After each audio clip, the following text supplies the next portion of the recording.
Hey everyone, welcome to Pop XP. And before the show starts, make sure to click that subscribe button and click the bell to get notifications when we go live and we upload awesome new content. And don't forget, if you can, make sure to share our stream on all your social media outlets. We appreciate it, and thanks for helping us grow the Pop XP channel.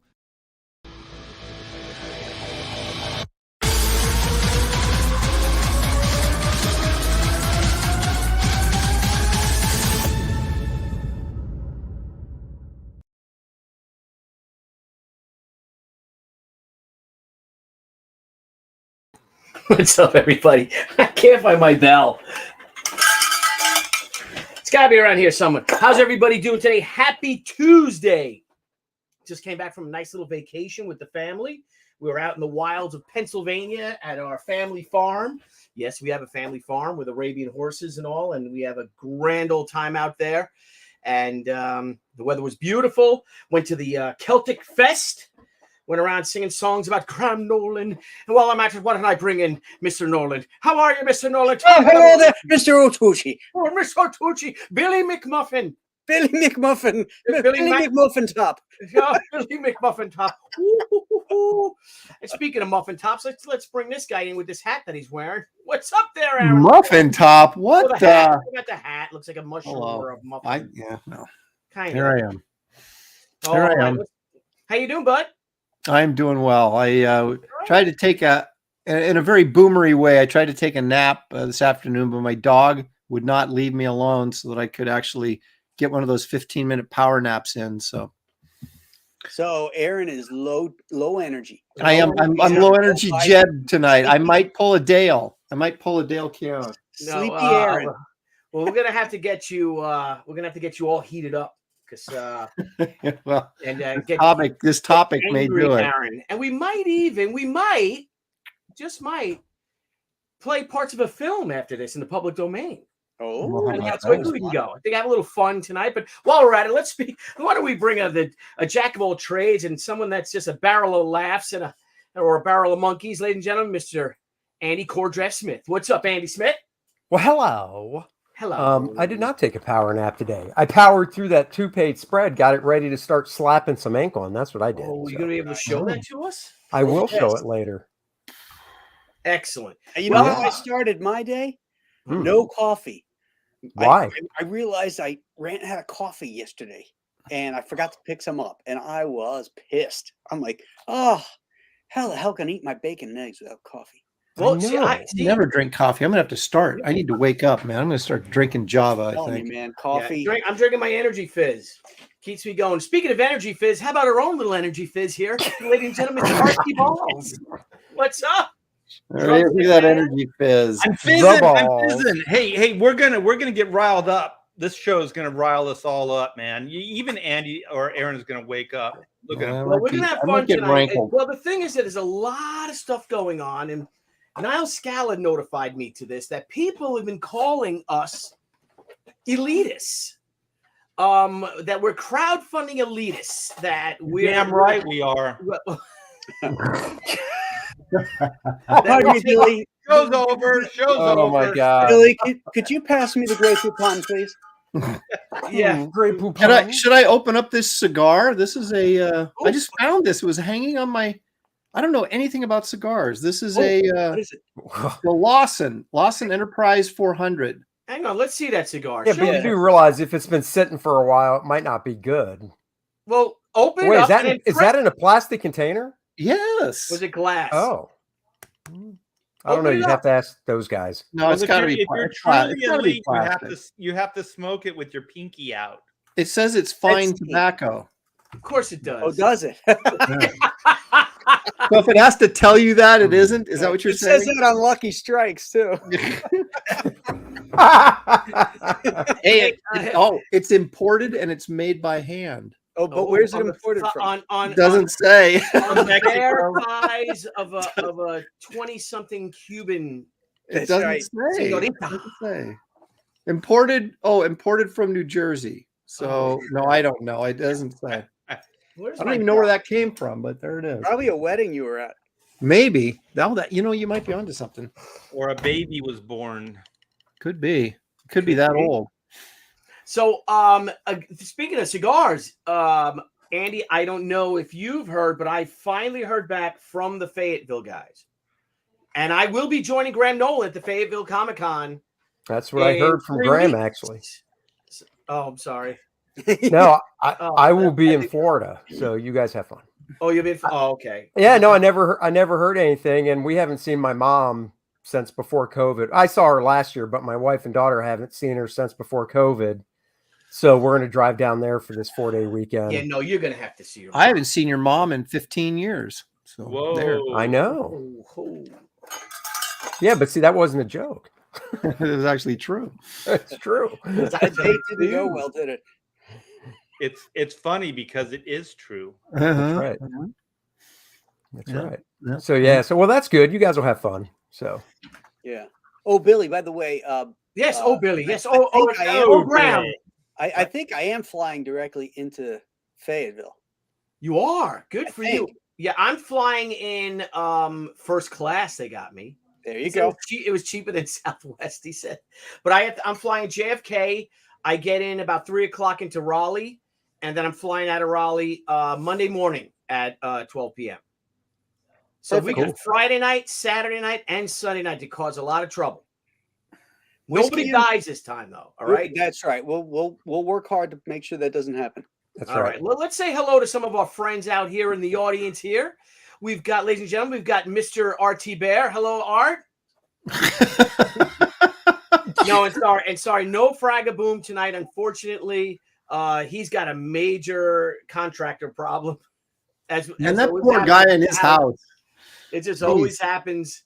Somebody screwed up, so he's taking care of some like real world stuff right now, and we're all gonna miss him. I know he's a little bit under the weather, but we wish him all the best of luck, and hopefully that'll get taken care of. It sucks when you buy a new house and then all you can think about is that it's a money pit. Yeah. It sucks. Wait till you buy a 150-year-old house like me. That's a fixer-upper. Talk about it continuously. Good to see you, Randy. Good, Daniel Russell. Good to see you, Daniel Russell. Hey, Randy, how's Canada? I don't know. Ask Randy. Randy will get back to you. Jeto Jaga. He's saying hi to each other. Look at that. I know they don't care about us. They're all friends. Look at that. Oh, here we go. Survive. Hail, bros. Hail, chat. What's up, everybody? Oh, Auntie Entity. Hello, Auntie. Entity. Auntie Entity. Of course, the badass citizen Ronan. Are you down there, buddy? Oh shit. Yeah, I don't know if he's down in from soon. Oh, Southwest Florida. Good luck to you, brother. I just got a message from Chuck. I just got a message from Chuck Dixon because he's in the Tampa area. Yeah, and he said he's loading sandbags, and they're sticking it out because it looks like it's going to go north of them in Punta Gorda, I think. Oh, really? Oh, cool. Yeah, Jimmy's up in Safety Harbor by Clearwater. Mm-hmm. So that's south of Tampa, right? Clearwater is, yeah. Clearwater is, I guess hopefully that they'll be all right too. And got a couple of people out there. Hello, Dan. I just want to say hello to everybody real quick. Epoch. What's up, Epoch 252? Hey, Miki, how are you, honey? Good to see you. Got to meet her at San Diego Comic-Con. She is delightful. All right, Miki. Yeah, Miki. Undecided toy store. Yo, Tucci, love you, man. She Toy coming out. Very excited. Yes, we have a She Toy coming out. Also, all the bros, we're going to go through their campaigns later on. But all the links to all the professionals' current campaigns are in the description of this particular show. And for the description of this particular show, again, Niall Scala came to me. I didn't know what to do. I wasn't quite sure what to do, what type of format we would have tonight for the show. And Niall told me that he's been watching that there's a lot of talk on the Twitter and not so much, but also on the Instagram, calling us, several of us, especially a lot of the Kings that are on Monday nights, they're calling us elitists. And there's some sour grapes to other crowdfunders, other people on Kickstarter, other people on Indiegogo, that they feel that we may be taking all the lion's share of the campaign support. And now, we feel that a healthy industry is when everyone does well. but we figured I use this platform to show how did we get to this point? Is this a part of us also been doing comics? All of us almost 30 years. Some of us have been doing it for 30 years, and sort of paying our dues, right? And there's a lot that goes with it. And also people have to understand that promoting your show is a lot of work as well, wouldn't you say? Oh yeah. Your dog is attacking. I love you, dog. It just brought in something dead from outside. Yep.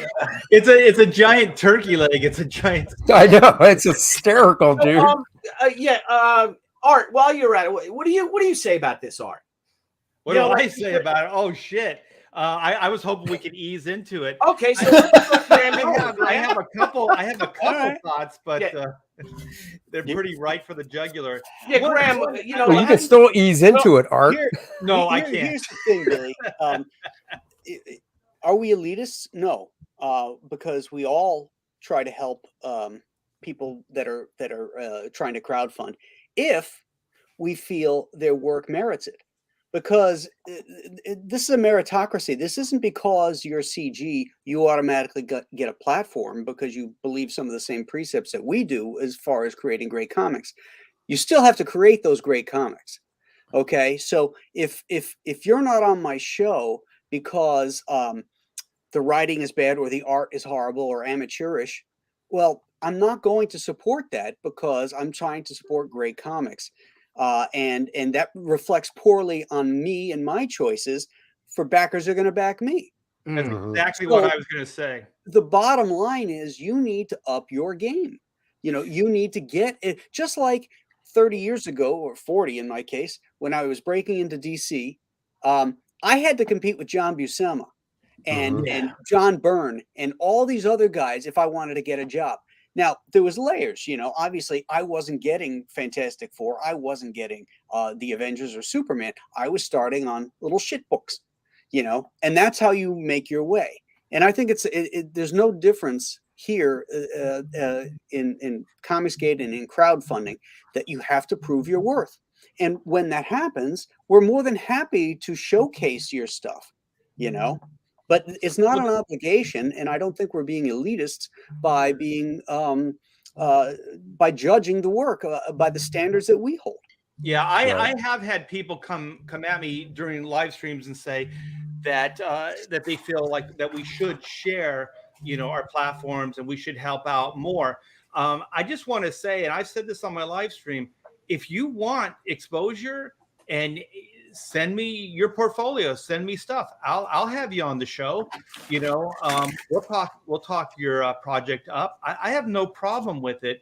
And one of the things about CG that I like and that I believe we're going to have longevity because of it is because there's not only veterans like us that are the elitists, but there's also people that have come up that have started to establish voices. You know, there's Von Klaus, there's you know, Philip, there's the Diaz brothers. Yep. There's all kinds of people that, you know, Pedro Eng, there's all kinds of people now that actually are able to do well in crowdfunding because of that. And then they share their platforms as well for the new people. So the thing is, there's always rotation. And the reason why this is a winning model is because it's never ending, right? So you always have the more mature or the ones that are the more elite or successful sharing their platforms and voice with others, and then they share and so on and so forth. And then it rises all the voices, all the books get brought up. And you know what? Since I've been doing CG from the beginning, I don't see any egos involved. I don't see any gatekeeping. I don't see anybody going, you know what? You're not getting on my show. I don't like you. There's none of that, man. Everybody is so open to sharing their platforms and sharing their voice with whoever, you know? I back so many independent books by startup guys. Really, it's up to them. If they see that I've backed their book, then obviously I approve and I liked it. You know, reach out to me. Yeah. And say, hey, I saw that you backed such and such, my such and such book. Any way I could come on your show? I'm like, absolutely. Yeah. You know, Yeah. that's a great way to reach out is look who backed your book. If any of the kings or any of the bros have done so, then they see something there. You know, And the thing is, if it seems like you're being slighted, I think it's just that some people click, some people are on certain people's radar, some people aren't. So I don't think it really is the case of anybody gatekeeping anybody else. I just think it's either you connect with people, or things just kind of happen. But I never consciously go, no, you can't get on this show. I've never done that, in all honesty. It's funny though, because subconsciously his wife actually told me in his sleep, he actually said out loud, "Never bring Andy back." Yeah, Never I've bring always- Andy back. And I was like, that's rude. But that was kind of subconscious because it was in his sleep. So But Yeah, man. it's not Andy Smith, it's another Andy. oh, Yeah. Now I have to Since you agree. brought it up, Andy, yeah, we're gonna gatekeep you. Yeah, I think it's about You're time, out. Andy. You're all the way I out think now. you're having. Yeah. Got It's it. like a rock band, you know. It's like you're doing too much heroin and you're ruining the Anyway, so that hurt my balls. oh my goodness. T-Bone. Go ahead, Aaron. I would agree with Graham. I mean, you know, and I've got nothing good to say about Ralph Macchio, but he was the. What, He, Ralph? well, I got too many stories, but The editor that Ralph or the Karate Kid Ralph? no, yeah, the I editor. think I think Daniel's the villain, the true villain in the Karate Kid too. I That's think right. that Johnny is Johnny's the good guy. I think that I think Ralph Macchio. I think they're both a-holes, and they never take enough time to listen to anybody because they're so ego-driven that it keeps them from actually doing the right thing. Well, imagine there was a misunderstanding in one of those episodes of that show. Yeah, just imagine if it was just a single misunderstanding instead of like 20 every season. Every season, yeah. Let's get It's back like- to the Ralph Macchio at Marvel. It's like Yeah. Three's Company on steroids. Oh, we're talking about Ralph Macchio and Mar. Oh, so there's Yeah. obviously misunderstandings. I was in there Well. trying to get work back in the day, and you know what he asked me? He said, "Well, how do you think your stuff compares to Jim Lee?" Mm. He didn't say, "How do you think your stuff compares to Joe Schmo who's breaking in like you are?" He said, Right, how same do you guy, think- yeah. Right. You know, and it's kind of like, what are you supposed to say to that? Because Jim Lee was on X-Men and he was the hottest artist. And I was like, well, I don't think I'm as good as Jim, but I think I'm pretty good. I mean, you know, what are you supposed to say? Right. He said that just so he could, you know, kick me out of the office, which he did. And I got, you know, I've been fired more times than I've been hired, if you take it all into, you know, my whole career. And it's like, I've never been one to just, I don't think, because no one ever gave me a break coming up. So I'm not one to hand out charity. I know that sounds rude, but what I am willing to do, like Graham said, is if I like your project and I think your project is good, sure, I'll promote it. I've had people. I have Charlie's London. We launched a book for her. The Diaz brothers have been on my show. I had Skits Playhouse on. You know, so it's not like I haven't, but I don't reach out to people. I'm not out looking for guest stars on my show. In fact, I don't even like you guys. I don't even reach out to you guys and say, "Hey, Graham, you should come on your show and promote your book." If Graham calls me and says, "Hey, can I be on your show?" I'm like, "Sure, come on." But I never think. I just, you know, Well, Well, I I think think that's- you that's can a- on your show. That's a good point, though. Like, I don't think any of us have the time in our day to just sit there and scroll through campaigns and stuff to go, "Oh, who can we have on?" I mean, I know none of us have the time to do that. But like you said, if somebody reaches out to you, and you know, I had a couple guys reach out this past week, and you know, I like their stuff. We know who they are, so I'm like, yeah, let me look at the schedule and we'll figure it out. But you know, when it comes to like paying dues and stuff, you know, I was kind of like Aaron. I got in the business, did small jobs, and you know, and same with Graham, all of us, and you just work your way up. Now, if somebody just comes out of the gate with their, you know, first project and it's somebody you've never heard of before and they just go gangbusters, you know, more power to them. Yeah. You know, I mean, that's awesome. But Well, too, like if to us it could seem like a nobody or somebody that's just breaking in, but we don't know how much work they've done just to get to that point.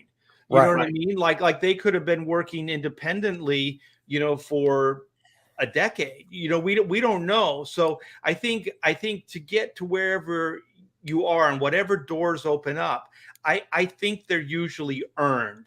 You know what I mean? Yeah. Because like even somebody that we have on our show, they had to have dedicated at least, you know, like a certain amount of time to get to that point that they are right now. So I think dues is like, no one really knows how much dues anybody's actually paid.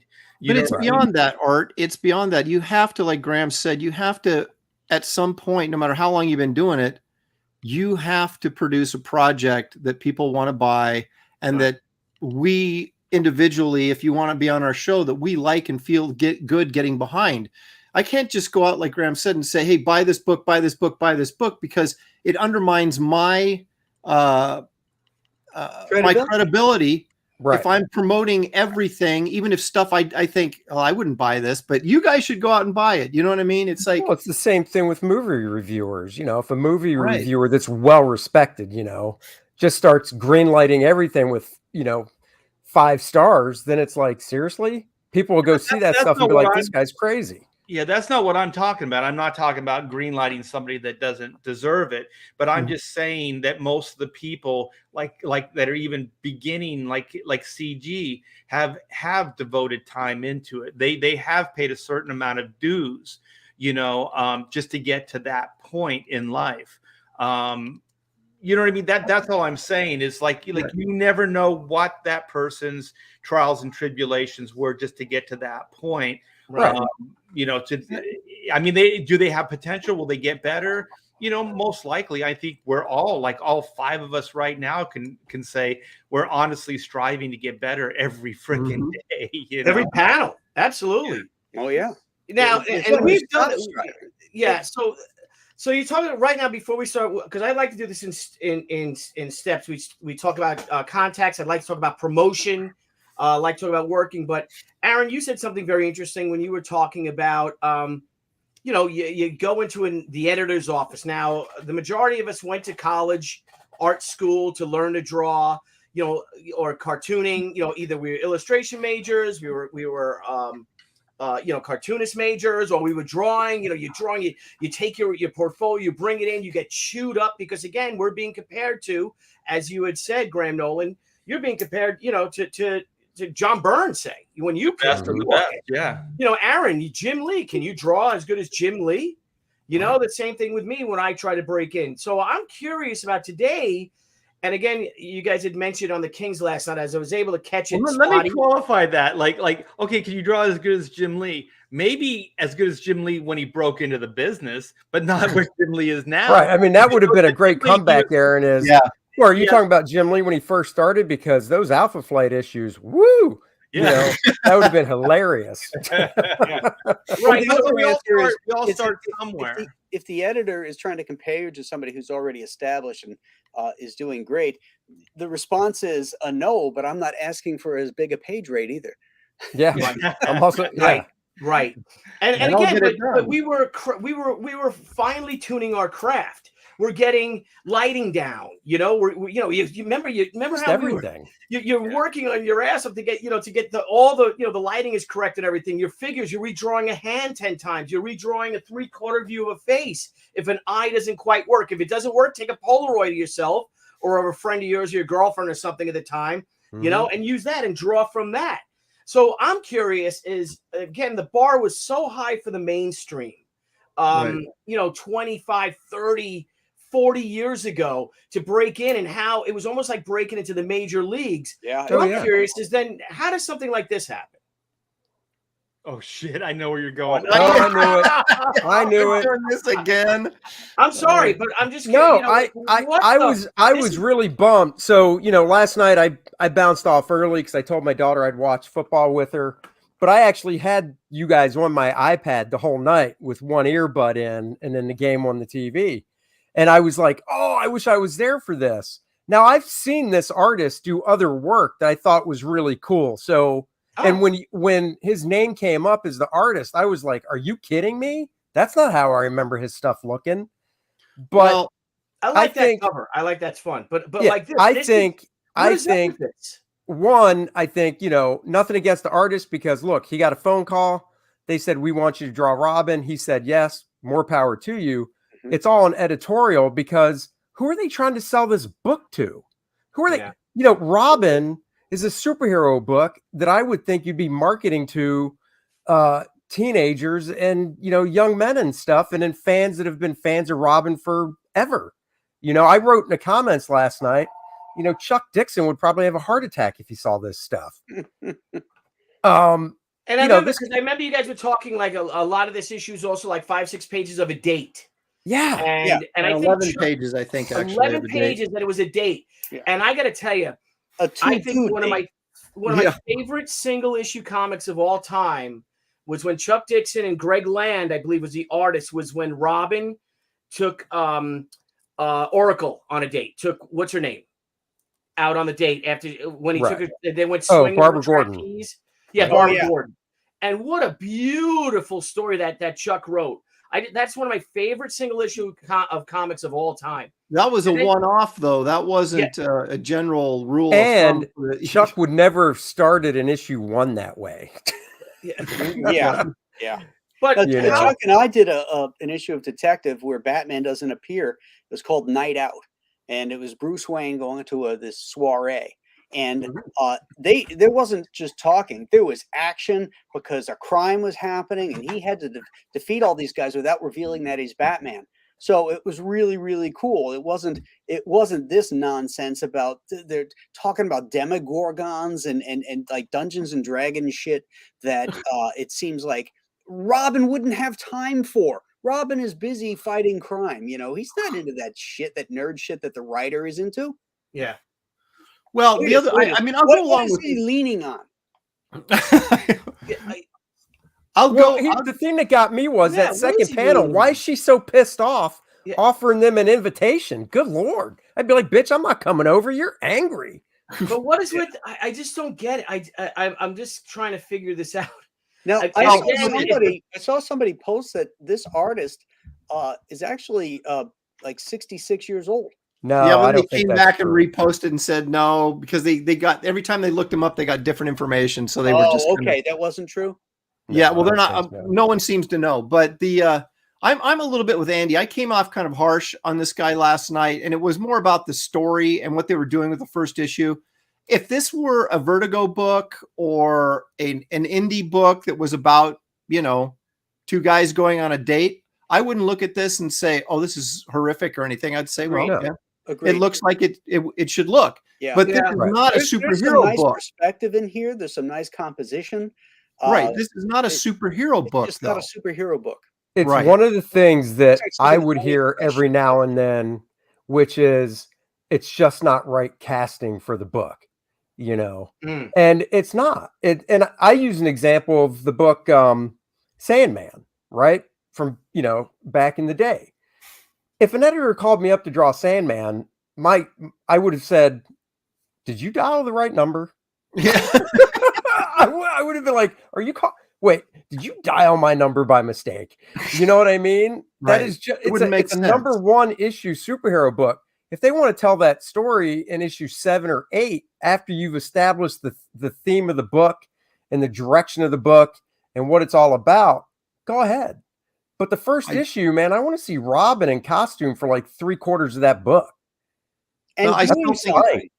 Yeah. Yeah. I still think it's I still think it's a lame. lame. I still think it's lame because even what Graham was talking about, you know, Batman doesn't appear, but he's still doing something. And it's Right. not These, number one. these guys are doing nothing, and they're doing nothing for a long period of time, and they're not representing the characters correctly. You know, the fact that his boyfriend sneaks up on him and scares him. Mhm. This is Ugh. Robin. Yeah. Like, I mean, are you kidding me? He would have been so far ahead of that Yeah. you know, he would have spoiled the joke, you know? When Yeah. they And it's snuck just, up on Robin, would have gone whap. Yeah. I know, Yeah. exactly. That's what he should have done. That'd have been That would hilarious. have been a fun and interesting thing because he tries to sneak up on him, and whether I don't know if he knows he's Robin or not in this relationship, but that would have been a great thing for him to just react as Robin, and then he has to explain why. Like, he oh my reacted. God, I'm so sorry. Yes, that Yeah. would make sense. Well, But you he's- know what? You know what happened is there was the image years, and so there was like, it was all artist driven, right? And so then after that, the industry went, we're not going to create superstars anymore. We don't want that. But then they put all the effort into writers, right? And so then writers started, the new generation of writers started less visuals and more dialogue. Like, I think they wanted to control what everything was. Like there's only one writer I know that can do that, and that's Alan Moore. Like, Alan Moore can write great dialogue, and he can slow things down to a snail crawl and still be interesting, which is some people's taste, would argue it doesn't work.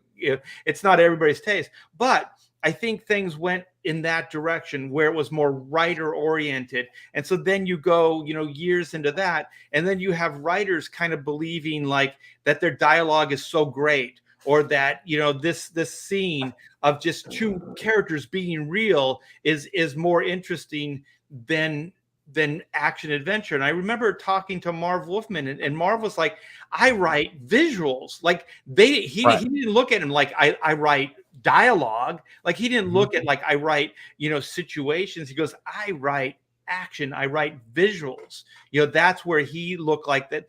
Like, that was how he makes his money, right? But I don't think writers think that way going into it now. I think they think kind of like an Alan Moore, where, oh, it's dialogue. It's going to be dialogue driven. It's going to be so interesting because my dialogue is going to be so great. But it's a visual medium. Like, they're completely misunderstanding. It's an action adventure visual medium. It's not about. They all think that Quentin Tarantino, that they can write a scene about McDonald's and the Whopper. And make it interesting because Tarantino did. So these people are writing about stuff, and it doesn't do anything to either promote the plot, define the characters, or even foreshadow something that's coming. That dialogue is complete nonsense that's coming out of the mind of the writer. That is the writer talking. The writer's masturbating all over the page to feel good about themselves. Right. Hey, Billy, share my screen, because this is the stuff I remember from this artist, and that's why I was surprised that it was the same guy. Oh, wow. That's really great. Yeah. So he can do it. Maybe they gave him a week to do the book, and then here's another one. And I'm like, that's great. That's why when you guys said his name last night. Yes. Is that the same artist?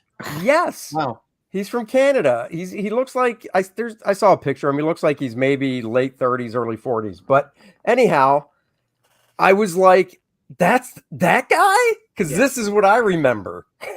Well, it's like when Michael when Michael Bendis was writing Ultimate Spider-Man for Mark Bagley. That is where it started, really. The dialogue is Bendis. Right. And it's like, no, Bendis, write action. Mark Bagley does the best action. Let him do what his strengths are, but he doesn't. And so, like, this guy could draw great action, very powerful dudes, right? But then the writer doesn't write to his strengths. He's like, well, I'm going to give you, 10 pages of talking heads at a diner. And it's like, who in their right mind signed up for this? Like, none of us went, you know what I would really love to do is, like in Bendis's case, I'd like to do 22 pages of Aunt May psychotherapy with a psychiatrist. That's what I want to see for 22 pages. Nobody wants that. I'm sorry. Nobody wants that. Yeah.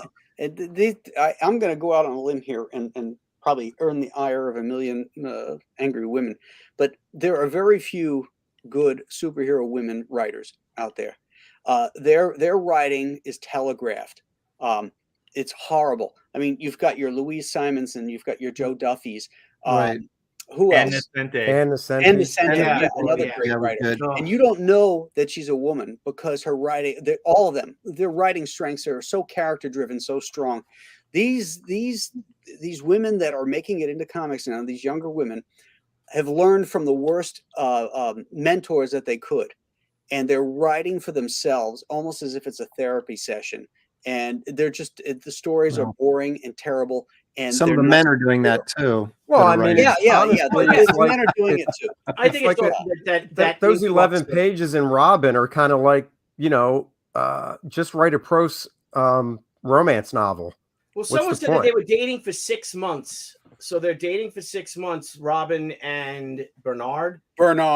And but they don't know that they're boyfriend and girlfriend. I mean, boyfriend and boyfriend. Come on, Sorry. now. They're not. You know, I don't know.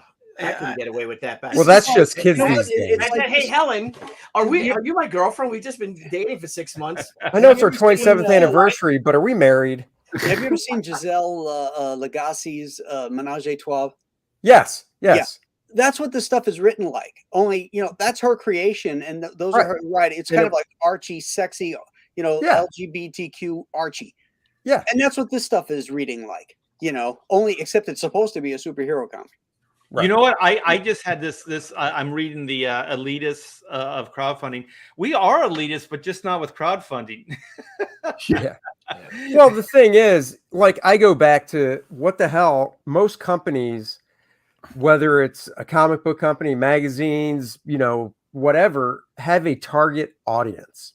Yes. And there's nothing wrong with saying this demographic is my target audience. Yes, right. And DC has lost that, because in DC's mind, it's not even appeal to everybody, because that Robin book is appealing to a small percentage.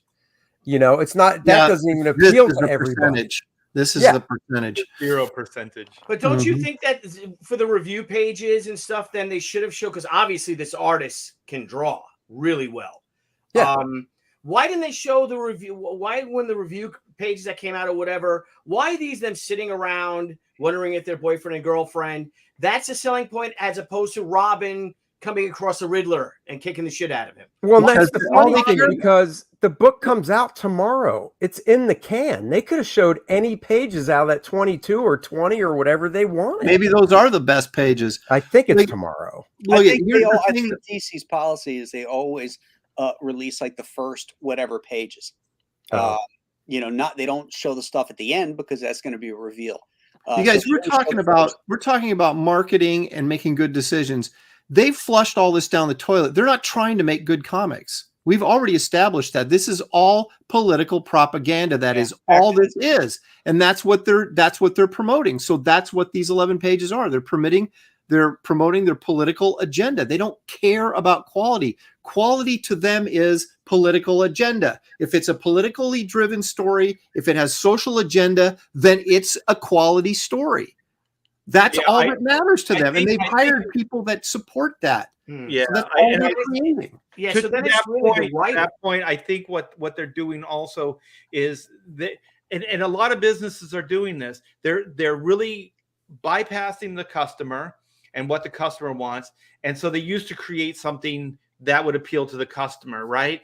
Mm-hmm. But what they're doing right now is they're appealing to the ESG investors. That's who they're wooing now. They're not even going after the customer anymore. No, they're going after the investors. So when you can do a high profile preview like this, and you can show, you know, your mainstream character Robin as on a date with a man, you know, then all of a sudden the ESG scores go up, and then you get investors. So they're making their money through investments versus through customers and retail, which is why it pisses all of us off, is because it's a major betrayal to this industry, to all of us, all the customers, all the retailers, everybody that built this industry, because we realize this is not sustainable. This could go nowhere. And Brian Blevins has a great point, Dr. Blevins. He says, you know, same-sex relationships is the norm now. So it's not really a plot point.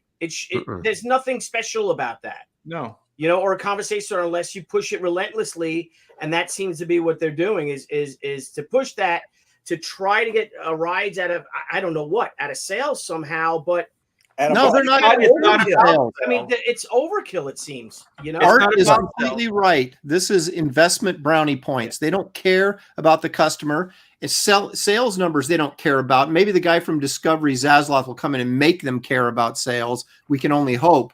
But that's not the agenda, right? It's so absurd to say they're taking capitalism and trying to do something that is built on capitalism, basically sales to your customer, and destroying that as an industry, because that money has to come from somewhere.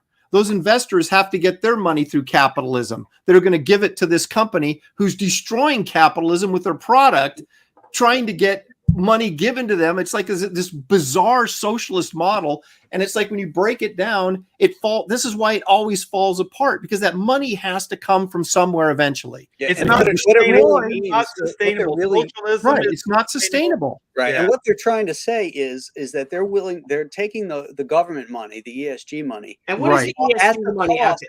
at the cost of publishing. So what Graham, they're what really is saying is they're ES not interested in sustaining a publishing model. It's just one more way to strip mine IP. Yes. Now, out of curiosity, just Yes. for those who may not, for the uninitiative, can somebody explain what this ESG funding is? Well, it's- Environmental, social governing. It's environmental, social, and governance. Governance, yeah, right there you there. go. I have it here, and what it is it's like BlackRock and different investment companies, that do portfolios and things like that. It's a way of screening businesses. So what they do is if your business rates up high and gets a good ESG score, then if you're like you're worried about the environment or XYZ, then you put your money into those companies that have high ESG scores. So if you feel like that you're more socially conscious and you're worried about the environment or whatever, then it's kind of like remember what they used to have the good housekeeping seal of approval. It's kind of like you're sending that message out to investors by putting that ESG label on it. And so then if you're a socially conscious investor, that's where you put your money in. But what I've heard is that go ahead, Aaron. No, I was just going to go along with what you're saying there, and this may be the point you're about to make, is you've got then you're luring investors to invest in companies that are going to go bankrupt. Right. So you're investing your money in a losing proposition, which is the most absurd thing in the world. But that's what's happening. That's why you see the oil, like right now, like Europe and stuff like that they're going to have like a bitch of a winter, and it's because like BlackRock is encouraging people to take money out of Exxon and different, like especially American, oil, providers, and they're encouraging them to put it into like, I don't know, solar or wind or whatever. And so what they're doing is they're taking these dollars from this company and putting them to this company. So what they're doing too is they're crippling one while putting stuff into others, which is still just like what we've been talking about with comic books. It's very short term. You know what I mean? Like it's not sustainable. It's not really sustainable because like what Europe's going to find out this winter is that they're going to freeze, and that's effed up, man. But that's, you got to crack a couple eggs, I guess. Did you see what AOC just said recently about if the power grid went off for a week, how are you going to get gas? That's why you should have an electric car. Yeah, that was the power grid. If we had no electricity, how are you going to power your electric car? She has got to be the stupidest person ever. I used to think Dan Quayle was the stupidest politician ever, but she is. No, she makes Dan Quayle look like potato without an E at the end of it.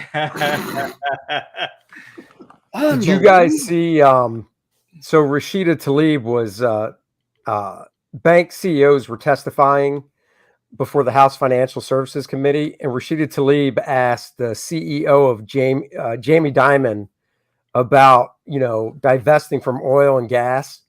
And he goes, absolutely not. It was awesome. And she's just like, and then she tries to come back and get him, but she just starts making no sense. She got on and complained about student loan debt that she's still at 38 years old. Oh yeah, there you go. Has like $30,000 in debt, in student loan debt. Now, she also earned $100,000 on rental properties that same year. I got an idea. Why don't you take that 30 from your $100,000 profit, throw that on those loans, pay it off, and being Have Well, responsible. not even that. Just their salary alone. It's like, shut up. Yeah. AOC's the same way. Well, Yeah, it's Drives just a Tesla. 6 She's grand a complaining about year. a student loan.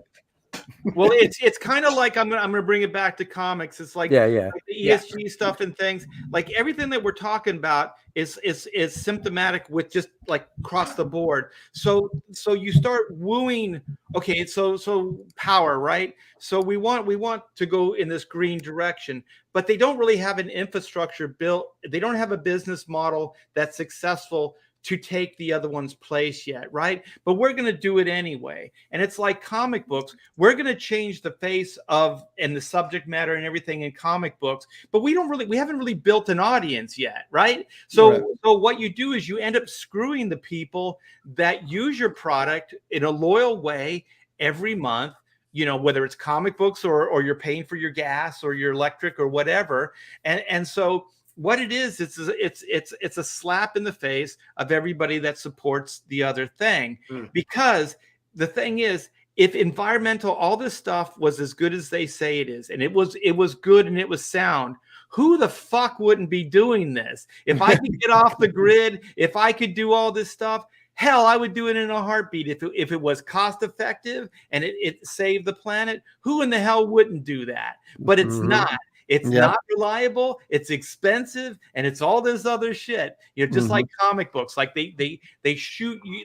Well, you don't like this because you're a homophobe, you're whatever. Well, I don't know. Make a fucking comic book that we want to read. You know, it's not rocket science. Make something that you know your fan base wants. Right. So who is green? I got a question for you guys. Who is green lighting these books? And I have to apologize to that artist, and I agree with you, Andy, what you said, that maybe it's almost like, yes, a Vertigo book, you know, a cool image comic, heck, could be a great crowdfunded comic. I don't think that artist, this particular style he's doing, matches with Rob and myself, but a lot of it seems to go with this writer, with this story. Right. It's the script. And it just seems, telling them. yeah, it just, who is giving the go-to? Who is giving the green light to this new influx of writers coming in? They see the sales aren't doing well, but who is pulling the strings? Is it the editor-in-chiefs of the big two? Is it their bosses telling? Do you think Tom Brevoort loves this kind of? I know Tom Brevoort's Marvel, but do you think he likes this kind of stuff? Yes, I think he likes does. this kind of stuff. He might, but the not the editor-in-chief, but the head editor on this book. So I know there's two editors that are women. You guys mentioned last night, but Ben Abernathy's like the head editor. And I just, you know, I know Ben, and I'm not going to speak for him, but I haven't talked to him in years, but just from what I know him, I just can't see him going, oh yes, finally, this is what I want to do with a Robin comic. Well, that's a problem with the corporate comics, is that ever since the DiDio days, executives have been making all the decisions instead of editorial, and everything is kicking down, and you're having people that's not their strength. You know, if you're an executive, do what executives do. Let creative do what they have to do, and allow them to make the choices. You know, if all you got to say is we need a big crossover, bam,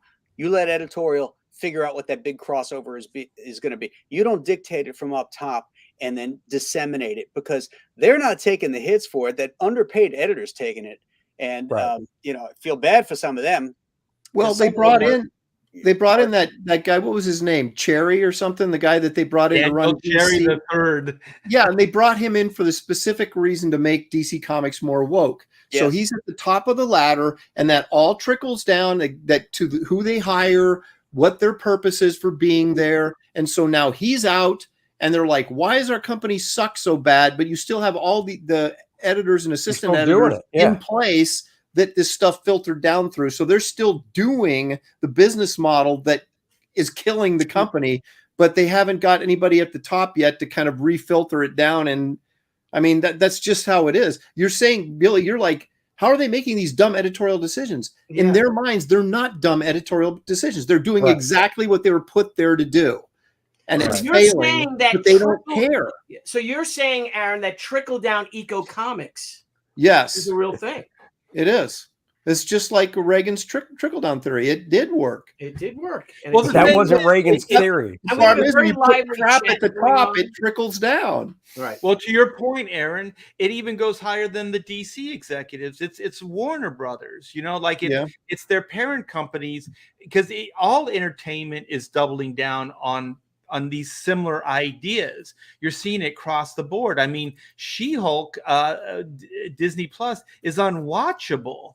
You know what I mean? There's nothing fun or interesting about it at all. I mean, it's all agenda.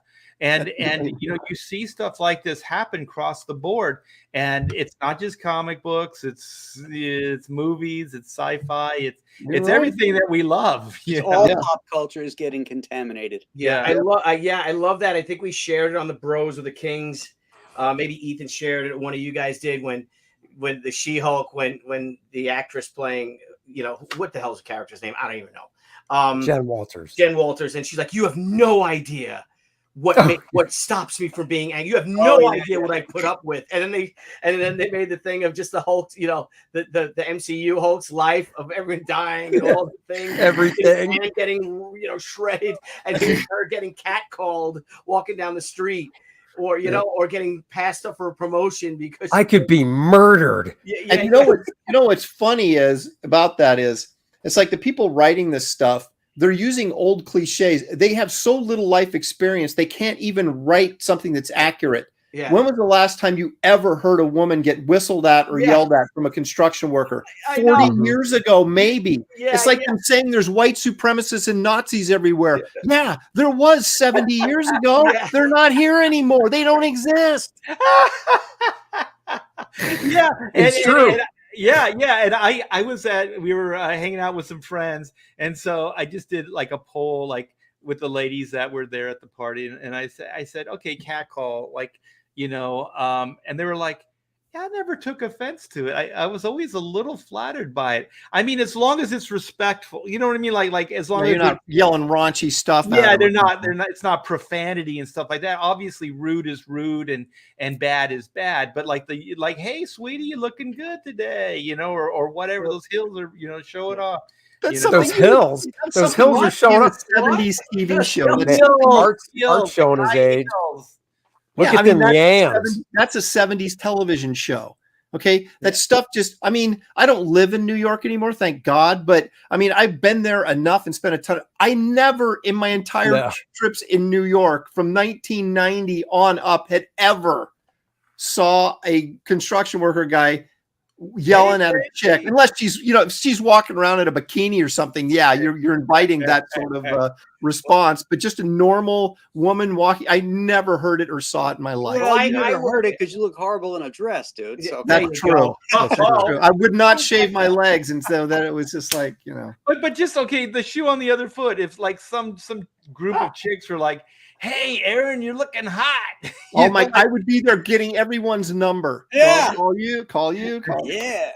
Like, if this is the worst thing that happened to you that day, then consider yourself very lucky. Yeah, Exactly. It's you got to have the old like when I was working for a bricklayer, and I'd say things like, "Now look at that," to my friend so the girl could hear as I catcalled her, and I'd say things like, "See, that's what girls in heaven must look like." Look at you. He's smooth. Look at him. He's smooth. Anyway, Hey, but so other what than- topic Notes tonight? right now, Billy. Big Raj is here. Hang on, everybody. Big Raj, thank you for the Canadian $1.99 super sticker. I think your prime minister is a boob. Yes. But the But love Italian your new support. one is awesome. So Yeah. And she's got two. that's What's right. that? The new Italian prime minister. Oh my she's God, awesome. she is a Is her name Georgia? Dynamo. Georgia? Maloney, right? Maloney. Maloney. Maloney, yeah. Maloney. So Melanie. she's half Irish and half Italian. She go Irish. Even the Irish like it because she's Maloney. Oh, did you see the new Maloney? Leader of can you I can't understand her Celtic accent. Graham can do this Irish accent. I can't. Anyway, okay, so now let's move on to that. Now that we got everyone's blood boiling over that, but let's move on to the thing about promotion. Now, in the Pop XP, we've done, I think, 550 shows on the Pop XP / crowdfunding comics. the vast majority of them have been to support other campaigns. That's what we started off as crowdfunding comics. We started expanding, having fun with other things. And one of the most frustrating things, though, is that, especially now there's a lot of work. Now we'll he makes the promos. He'll find links. He'll do all this stuff. He works. And then we'll have these people that come to us that want to be on their show, and he'll send them the stream. He'll send them the YouTube link and stuff, and they never share it. They don't promote it themselves. And that's what. So here we are doing this, and we have 20 people watching. And then it makes the people might get mad at us, and you're like, is this really worth our time without sounding like jerks? Is this worth our time to sit there, spend 2 hours a night when we're supposed to be working, on covers and shit like that? And we're, working, Niall's got a family, I got a family, we have work to do. Is it worth that to then promote again, and without sounding elitist, because we want to help other creators, but what is the way that creators can help themselves to get out there? They'll talk about Ethan and look at his massive campaigns. That guy is streaming how many times a week and how many hours a week, right? Yeah. Promoting himself. You look at Brian Polito, right? Brian Polito, he's streaming. He's always on Facebook Live. He's got his YouTube channel. He's sending out his updates every day, his emails. He's all in for Coffin Comics. And that's why Lady Death is banging $500,000 campaigns 4 times a year. What can these other people do, these newer creators, who again may not have been doing this for so long or having that in? Yes. Same thing. If I may, I'm raising my hand. There was a girl, I can't think of her name, the name of her YouTube site, but I've been promoting the heck out of it. She sent me this link, and she was very, very new, and she was reviewing Wraith of God. And I figured, well, if she's sending me a link, it must be a positive review, right? So I went and watched it because I don't like to watch the negative stuff. But so and it was a positive review, right? But beyond that, it was so professionally put together, and she has a really good voice. Her voice sounds like someone you don't see. She hasn't shown a picture of her, so I don't know, anything about that. But her voice is really good, and she sounds like one of those people that that do the top 10 guitar solos of all time. Oh yeah. You were supposed to share that link with us, by the way. Yeah, if you want to find it, we can share it, and we could share her channel. Yeah, I have to find her thing. But here's the point: she had like 130 subscribers, and it was so professionally done, and she sounded so good. I was like, wow! Even if she had ripped me, I would be promoting this channel. And so I went out of my way to promote her on Twitter and saying, guys, check this, because it was good. Right. And so that's the kind of stuff I'll bend over backwards to reward somebody, even if they're a nobody in terms of their recognizability. Everybody's a somebody. I didn't mean it like that, but in terms of their recognizability in pop culture, I will promote it because it's good. And that's the bottom line for me. People would come up at cons and ask you, like, how do you break into the comics industry and all this other stuff? And I said, you want me to answer like this seriously, in a way that is direct, right to the jugular? And like, yeah. And I said, make the work undeniable. Make the work to the point, like what you're saying, Aaron, where it's undeniable. It is good. Like, you can't question it.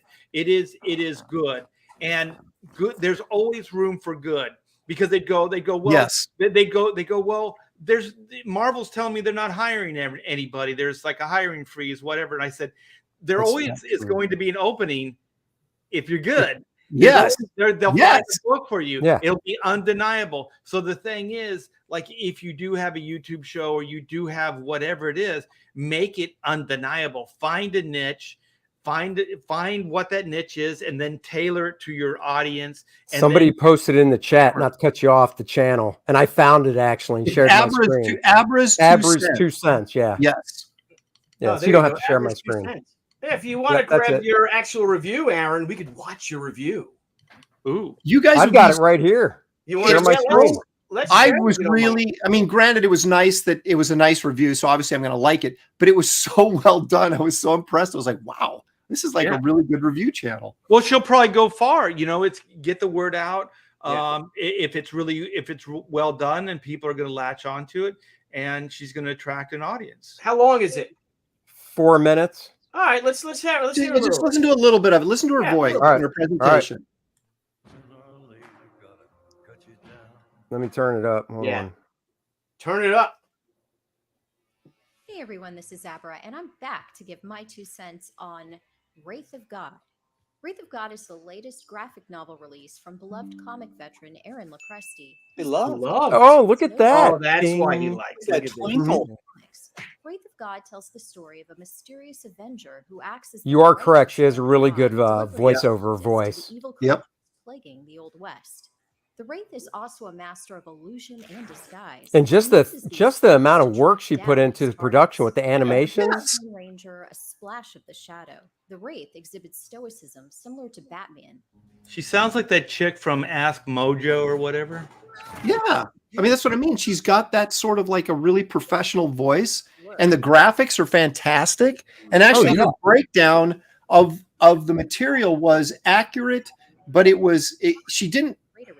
she made her points without giving anything away. Is this 175 subs or something? Is that what I'm seeing? 173. That's all That's she it? has. Oh man, Yeah, she had 130 when I started pushing her. So there you go. I've helped her out. Look at you. To discover the tragic Yeah, well, pasts of both that's good. characters, which What a cause great look at all this work she put into it. I know. I know. That's excellent job crazy. making these characters And the I drawing. wish Aaron would put this much work into the actual book. Yeah. To rewind it, I'd like to check out that. Well, I poster want her to again. do a review of my book now. I know. It's Only if Art goes, only if it's nice. She's got the Duke. She's She'll review okay. mine if it's nice. I want to see it first. I don't care. Dangerous and I just want to hear her say black and white. Mhm. Man versus machine. Reminiscent to that of There you go. Western vigilantes, such as the Lone Ranger or Zorro. His costume has that simple yet important Oh shit, dude. main character. That's She's doing a awesome. good breakdown, man. Yeah. I know, isn't it? I would love for my characters to be compared to those two We icons. should hire her to do our videos for us. I just want. I was gonna say, I just want her to do Promotional videos animation for it. of my Yeah. characters Yeah. flying off the page and stuff. Just like everyone else, which is demonstrated in this story. Wraith of God begins with the main character having tracked down a pack of werewolves. The group is on the hunt for a magical amulet, which makes the wearer impervious to death. Oh, this is great, man. The hero is able to Just make gave her a sub. Yeah, baby. Nice, Aaron. one of the I members subbed of to the her you as go. well, so she's at least at 176 now. Once the video's done, I'll refresh to see what we got. Oh yeah, Somebody post a link, Aaron, if you can, Andy, if you can. I'll post it in a private chat. Yeah. Okay. Readers get to see some of the wraiths. I mean, this is the post right to this page, but Oh wait, obviously, Wraith does he does disguises too? Aaron gave the wow, Wraith somebody didn't read the book. Yeah, well, that's Yeah, okay. I haven't read it. I haven't read it yet, but I haven't read any of your books yet. I haven't read it yet, but now I don't have to. She's doing a great job. No, because I'm excited. I'm hearing all these great things about it, especially your Yeah, book, no, this Aaron. is I've been hearing cool. great things about your book. Yours too, Graham. And I promise you I will. I'm just finishing a But giant she book. doesn't give anything away, and yet gives you a complete breakdown of the book, so you can, if Yeah. it's something you'd want to read or not. Supernatural and religious themes come She missed the together to twinkle create in a that last very shot though in your eye. interesting I was a little story. disappointed. Yeah, well, what are you gonna He do? should do it with the werewolf. But he put that same care and Little attention twinkle in the werewolf's into eye. artwork. Page design there, Aaron. Beautiful Yep. colors by Gabe El Taib. Yeah, Aaron's not bad. Oh, he even gave Gabe How did some. she do all this? Another Well, Aaron had some of these pages up, I assume, when the campaign Yeah, through yeah. updates. I- So she she didn't just grabbed them. contact me to get any of this stuff, so it's been up someplace. Yeah. together. For those who might have missed out on the first issue of Wraith of God, fear not. Aaron is set to Oh, launch link a for campaign volume the 2 second description. issue There you very go. soon. Look at that. It's a series that readers won't want to How'd you miss. find out about her, Aaron? Did she send you I think she added me at Twitter that she did a review, okay. and so I went and checked it out, and I was like, There you wow. go. That was it. There you Here, are. here. Beautiful. Excellent. That was really good. Excellent. All right, let me refresh. See what she's What got a now. great. She's gonna go review. far. There you go. We're not elitists. We're not elitists. We just promoted If your somebody. stuff is good, we're willing to promote it. Yeah, TJ James had said something about Hey, real quick, she's got 195 subscribers now, 22 more. Let's get her to 200. Yeah, come on. So look at that. That's right. So TJ James said a lot of it is that they need to be pulled out of their shells because they aren't used to promoting themselves, borderline or full-blooded introverts. Okay, I get it, but then don't get mad at us or tweet angry things about us because again, this is work. We're working right now. Yeah, I could be watching the hockey game right now. Yeah, and the thing is, don't make it seem like it's easy for us either. I mean, like when I first started YouTubing, it wasn't. I'm not. I can't. It wasn't good, Art. It wasn't good. I can be introverted, but the thing is like finding how you your fit voice. in, like finding your niche and finding your voice. That's the hardest thing, and also finding like your most audience. of us. Yeah, and most of us have been used to working for Marvel and DC, who've done all the promoting for us. So I talked to some of the young guys. They go, "Oh, you guys have an advantage over us because you have all these years invested." It's like, not really, because you're coming up the ranks with this as your business model, so you know exactly what's needed to be done. You know what needs to be done. But when I got into it, I never promoted my own work, like Marvel and DC did it, so this is all brand new. So it is still really tough to talk about your own work. You know what I mean? Like, I think we all still struggle with like, hey, look at me, I'm the greatest. And most people are kind of uncomfortable with that. But that's one of those things you have to get over, and you realize that if you don't give your project a voice, it won't have a voice at all. So that's one thing that took a little bit of time for me to kind of realize. And also for your own channel, you can't just be promoting. You have to offer content. Yeah. You have Oh, to, yeah. you got to have your viewers a reason to come. And what are you offering them other than schlepping your goods and wares? Obviously, there's a place for that, sure, but you have to offer something else to keep them there. And that's where you have to be introspective and figure out, well, who am I? What is my thing? What do I know about? What can I talk about? How can I entertain people? And everybody has, every one of our channels is very different from each other. Yeah, well, that's just it. Like Art was saying, you need to be authentic, because viewers, fans, they'll know when you're full of shit. They will just know when you're bullshitting. You just have to be authentic and try to do. I mean, it might take a few videos or months to find that and find your voice, but you will.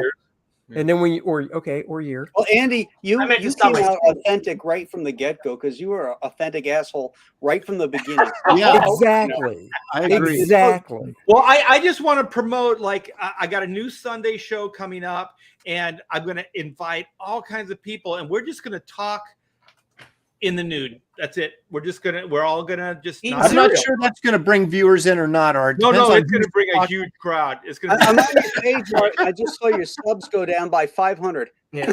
Art's not wearing pants right now. Yeah. Oh my gosh. Lunch and bums. We're ruining the Lunch and bums. There you Listen, go. but people also have to understand that there has never been a better time for someone to do creator-owned content, to promote it yourself. You have this whole world. You have this, the internet. I mean, just completely the informational superhighway is there for you, for the most part, free. Get your word out there. A lot of us, we've been friends for a long, long time. And that's another thing too, is that they call us cliquey and stuff, but we've been pals. We've had beers and cigars and dinners at conventions for decades. So that's how we all. And most of us have seen each other in the nude, so yes, sir. That's an Andy joke right there. But another thing is I've got the Polaroids. There was some unfortunate shower situations, but we don't need to get into that. Yeah, we got to get. It was a long time ago. There's just no room for that. He's bringing it down. But there's also a big part of it too is passion. Now you look at someone like Charlie's London and all the success she's been having. Look at Mandy Summers, right? With the success that they've been having. No one knew who they were 2 years ago. That's right. Like a year and a half ago. And they came on and they're fun and they're very interesting people. They're easy on camera. They're very comfortable on camera, I mean, but they also promote their work and they have confidence and above all, they have passion in their work and they believe in it. So you're going to want to support someone, right? That maybe Charlie Chaplin's not my thing about the life of Charlie Chaplin. Well, holy crap, what did she sell? $60,000 she raised on her first crowdfunding campaign. And it was a beautiful book. Yeah, it's a good read, and I do like Charlie Chaplin fan. I could give a shit about Charlie Chaplin, but I supported it because I like Charlie's. And when I got the book, I was like so impressed by how the quality, not only of the printing, but the art and the writing. And that's actually where we differ. I actually am a Charlie Chaplin fan, but I haven't really done much homework on him. So I was like, it's a twofer. It looks good, and it was like Graham said, it was a good story to learn about the guy and stuff. Yeah, and beautiful artwork. Yeah. Oh yeah. By a guy I never heard of. Well, that's the other thing too, is there's a lot of books I've backed. Right. Never heard of half these people. So and I know them now, and they're great. That goes into a lot of the stuff that we're saying. Like Art said, if you're good, you can't be denied. And if you're good, your stuff will shine. And if you're good, we are more than willing to help promote you because that's what we want. We don't want shit comics being produced. DC and Marvel have that covered. We want great comics being produced, and we want everybody to rise up to that level, you know. And when good stuff comes in front of us, every one of us is more than willing to, hey, come on the show, let's promote it, let's talk about it, because we want more people to read it. Yeah. But there's also another thing that always comes up, that there's this sort of idea that there's this big pot of money out there, and that we from the mainstream swooped in and took all this money that was supposed to go to all these other people. And that's BS, because your project, I mean, just look at the five of us. We've had varying levels of success in Comicsgate and doing crowdfunding, right? And it's not because, it's because whatever product we put out there at the given time clicked. It clicked to a certain level, and that's what the fundraising came to. Yes, exposure is important, and the fact that we have 30 years, all of us have about 30 years of working for the big two in our resume, and yes, that helps. But we also put the time in to make that happen, right? It wasn't given to us. I'll be honest. I mean, the first crowdfunding I did, Chuck Dixon and I did on Kickstarter, we did a Joe Frankenstein one. I think we might have had 200 backers at most. We raised maybe $6,000. And, you know, those are names people know in comics. It didn't do us a lick of good. It's really about understanding your audience and having and finding ways to reach them.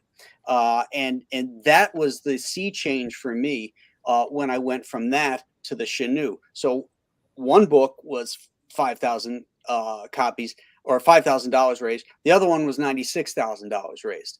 Because I learned and I did my research and I figured out, and I started a YouTube channel and I started to build my email list and my YouTube viewership and all that stuff. That's how you do it. And it's not easy. It doesn't happen overnight. And my name didn't matter when I failed. So I can't say That's true. I failed too the first time I did it. I failed too the first, because I thought I could skate on my reputation and I couldn't at all. I figured everybody, Chuck Dixon and Graham Nolen are doing this book, you know, they'll just flock to it. But and that's just it. It's like you said, Graham, they don't know. Oh, I'll let you read that. Yeah, I just want to read this $1.99 super chat. Thank you, Master of Boobs. Playboy is soy now. I volunteer to start CG Playboy, starring Andy Smith. I'll be the first centerfold. Thank you. Thanks, buddy, for that. Thank you, Master. If it's cold enough, I have any. Anyhow, it's work though. You can't skate on your reputation. You can't skate on your rest on your laurels, right? Of your success. You got to be out there working. You know, Jeff Smith did it when he launched TUCCI earlier this year. He'd never done a crowdfunded book before, but he was out there on Twitter, on Instagram, on YouTube, promoting it every day, just about, you know what I mean? And just talking it up and then sending updates. That's another super important thing to your backers, guys. Send updates. out there to them. Graham, you send one every Monday, right? I get one from you every Monday.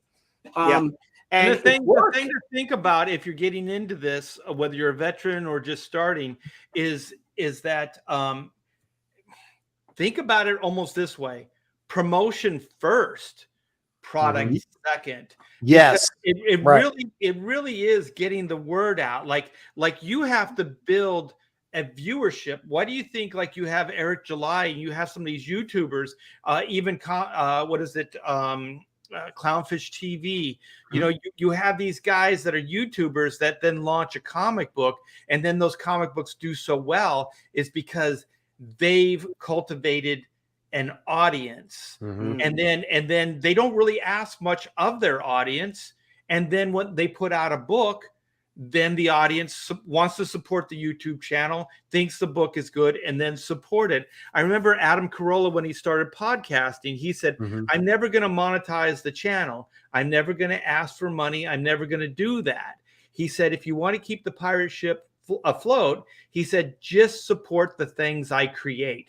So if he goes out and does a stand-up, go out and see him. If he puts out a book, buy it, support it. So support these guys with what they're creating. A lot of us don't want, super chats are great, all that stuff. Don't get me wrong. You know, I'm not going to look down at that, but we would probably much rather you back our book. You know what I mean? That's how we would like to generate. It's interesting you brought that up, Art, because Dan Lawless had a really, I thought, insightful post on Twitter about this. It was in addressing the question of late books, right? And he said, he goes, you got these guys YouTubing, you know, in Ethan's case, you know, 5-6 times a week, right? Some of the rest of us 2, 3, 4 times a week, depending on what our schedules are, right? And he says they're providing for you hours of free content on YouTube, right? So for you to pay them $30 with shipping, right? $25, $33, $35, whatever it is, for a one book plus shipping, he says you're getting a year's worth of free entertainment on their YouTube channel if you like the YouTube channel, right? If you're providing entertainment. And the book should be considered a bonus because you're getting all this free entertainment. And I never looked at it that way, but it's so true because we sell most of our books and most of our support comes through us doing YouTube channels and making it at least interesting enough to get a large enough audience that'll back your products. And that's really how the whole thing is kind of turned on its ear. It used to be, here's this great book. Now let's go promote it and buy it. Now it's, let's get a channel going. Let's promote ourselves. And then, we've got this book. We'd like you to buy that as well to help support us doing this. And so it's when you guys see my Sunday show in the nude, everybody's going to be doing this. Here we go again with it's going to be big. I'm going to have to start getting in shape again. We're creating events, you know, when we do these launches. You know, the folks that are watching the shows and stuff that tune in regularly, the names that we see, you know, in our chat all the time. Thank you all. So loyal, and they come back to all our channels and stuff like that. You know, I think they enjoy the event aspect, and also kind of rubbing our noses in the big two and their cancel culture because they see, you know, well, those numbers go up on a launch day, you know, and everybody's into it. And then we're all drinking hey, cheers, you know, great. We hit that number. Woo, plateau, you know. Everybody in the chat is into that too. They're a huge part of the event, you know. It's a little like the Jerry Lewis telethons. Remember those? And absolutely. Timpani, Ed. EVS is in the chat. I see that. I was going to do it. There you go. And I mean, thank you for accepting me and my weird sense of humor. I really appreciate your being on the CG Kings with me. Absolutely, man. We appreciate you doing it. I look forward to that every night, and thank you, Ethan, for all that you've done for us and how selfless you are, because you could spend those 5 days a week continually on your own product. Family and time, talking your working on his own stuff. Yeah. Yeah. Well, I say this so all the time. I've never and met just gotta- anybody more generous in this industry than Yeah. Ethan Van Sciver, and I don't give a shit. I'll take that to my grave. Yep. I've never met anybody that generous. Well, it's and Ethan great. also, look at the guys he's brought on in the different campaigns he's promoted. You know, he can't promote everybody. It's not physically possible, but it's not just us that he promotes, and Shane and John Mail. And there's, you know, he brought Narwhal up there, and look at who's Narwhal, but he's doing these like really Doing nice amazing. books. Yeah. And it's like, I got one of my Norwalks. so he's growing, but I mean, I don't know. A perfect example, because I had Narwhal on the Storytellers when, you know, nobody knew who he was, but he was such a great visual storyteller. Yeah. I wanted to showcase him. You know, Yeah. I wanted to show him and talk about his concepts and how he approaches visual storytelling. I mean, I was shocked when I found out that before he started doing this, he was working in a deli. You know, I thought like everybody else, he'd come from animation or something like that because his style lended itself to that. But yeah, he's a perfect example of a guy that we're promoting because he's damn good. Well, that's like when I was saying about paying your dues. I mean, that guy paid his dues. It didn't seem like he came out of nowhere, but I mean, to get that to that point of you know, that talent, there's years and years invested. You know? There's self-learning, studying. He's obviously watched a lot of film because he wrote. So I got Nosferatu. And he did a supplemental book that you could add on that was just a written book about basically storytelling. And it is awesome. It's not that thick. I read it in like one sitting and I was like, man, and you know, he talks a lot about film. You know, he does a lot of film comparisons in it. And it's a really good book. I remember having Narwhal on my show when he was still wearing a mask and aluminum foil on his head. I mean, who doesn't do that? Kid, you know, in the early infancies of you know, but you know, it's also great, and we got a really great chat going on here. Is that it's also fun that the people in our chat, as you were saying, Graham, that we've got to know them. They become like friends too. It's such a joy to see them at cons and meet them and stuff. Oh yeah, when they come up at the conventions, that's awesome. Like it's like a secret handshake. They'll come up with like a Cyberfrog shirt. As long as they're wearing our swag, that. Oh yeah. They'll come up and they won't say a word. They'll just be like, you know, and we're like, oh. It's so refreshing because they break our balls too, and it's a lot of fun. It's a lot more fun of our supporters breaking our balls than those that don't support us and break our balls for no reason. Right. You know, interesting little side note about you know, people in the chat. So a year or so ago, my wife and I, we want to move from California. We don't like it there anymore. The politics, the homeless, you know, all that stuff. So you know, one of the things we do on the show is we just talk about day in the life, things that are happening, you know, at that moment. And so I'm talking, you know, like that. I think Pamela was on too. And so we were like, we're looking here, we're looking there, you know, we're looking all over the place because, you know, doing this for a living, we don't have to live in any one location. We live anywhere. And so everything was on the table. And so we mentioned Texas and Connecticut and some other places. And so somebody was saying in the chat, they were like, Texas, there's a place called the Woodlands. You should look into it. And so we did later that night. And that's where we live now. Like it was suggested by people in the chat. That's awesome. Yeah, if that never happened, we would never have known this place existed.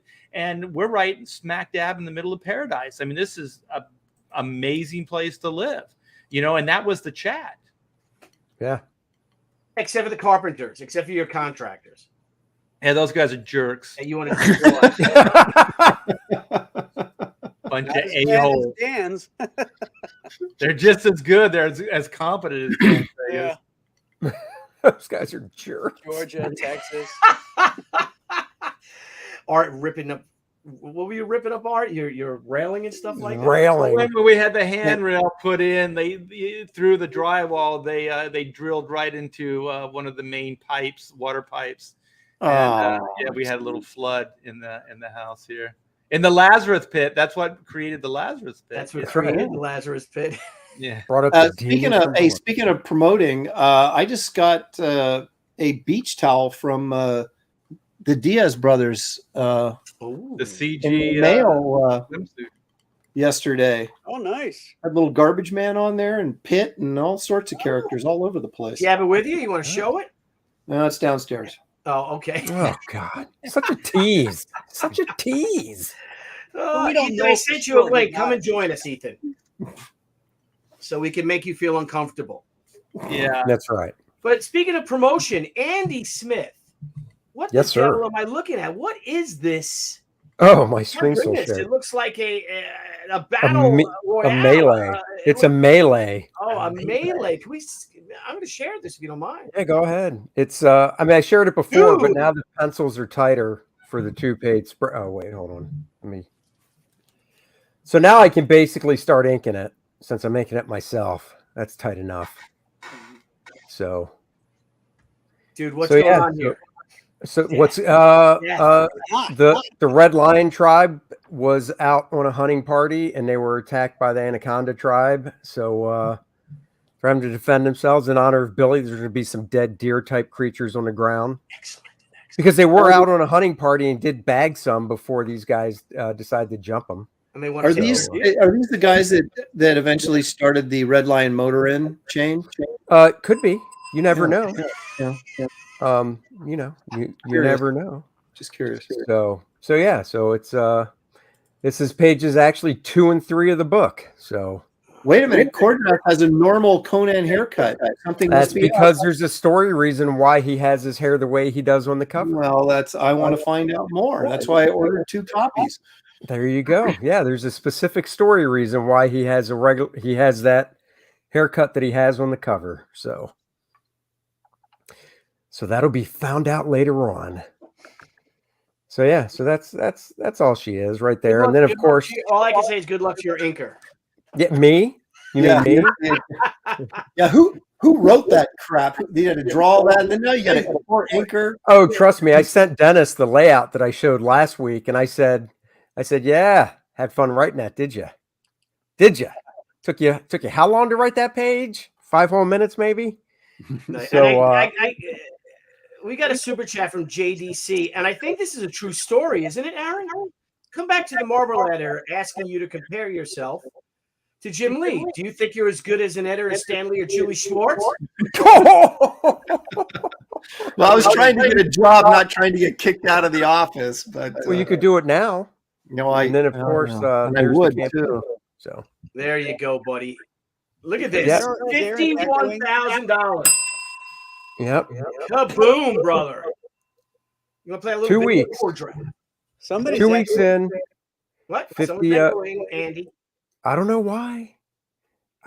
It's not me. I just muted myself. It's not me. I don't know why, but 2 weeks in, it could be because there's a screen share. I have no idea. Could be that. Yeah, that makes sense. No, it's not Andy because he was just talking solo and he didn't echo. No, hold on. Is it Let me me? turn my mic off and see. Okay, I'll talk. Am I echoing? Yes. Everybody mute themselves except for Andy. How about that while he's talking? Okay, how's that? Oh, no echo. So there you go. So yeah, please go back Core Draft now. We're off to a great start. It's been 2 weeks as of last night. We got over 50,000 on the Kings last night. So thank you guys for that. And we did unlock the first stretch goal. Oh, and we have sold. The nice part is when it comes to T-shirts, as everybody can attest to, there's a certain amount you want to hit to go, all right, these babies are a go. We hit that quantity. So T-shirts are a done deal for happening big time. Everybody wants this on a T-shirt. So you never know. Let's see. Of course, there's the homage cover. So if you like good old throwbacks, go check that one out, please. That homage cover is badass, man. Thank you very much, Art. I did add this guy so people could actually see his full figure shot and stuff, because before it was just his little headshot down there with his bio. So I figured I might as well add him. And yeah, the artist edition book, 8.5 by 11 3/4, 80-page hardcover. Check that bad boy out. Excellent. Andy, sexy And lady. there cover you variant. go. Ooh. Sexy lady pinup cover variant. You know it. Bud Root. Billy, I think you're echoing, but Aber 2 cents. Aber 2 cents. Our the gal that did the review is in the chat.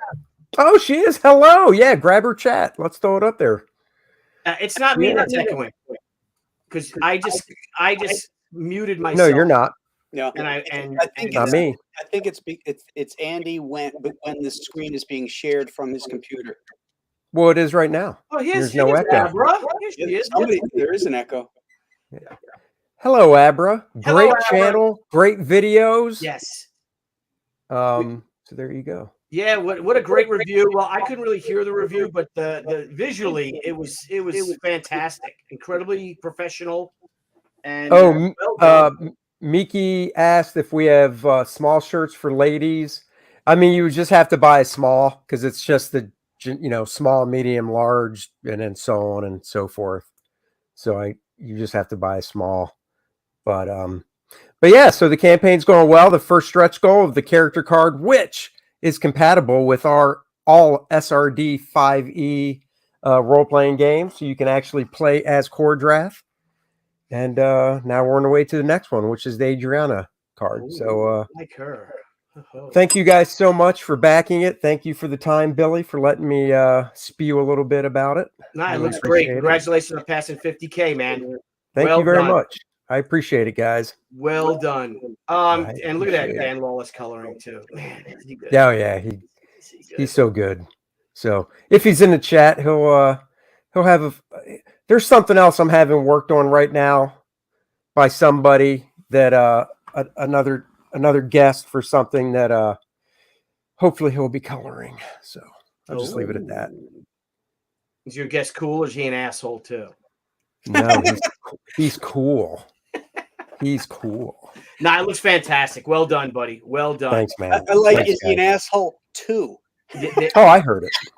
Out of the two of us, Yeah. I'm Okay, an asshole. wait a minute. Time out. Okay, do you guys notice right now there's no echo? There's Correct. something screwed up with StreamYard where occasionally when we bring up a screenshot and everybody goes to the side, that it starts echoing. Yep. So I don't think I'm not sure what's going on, but this has happened Okay. on multiple streams. I have a theory. I'm testing right now. I'm going to share my screen again with no audio share.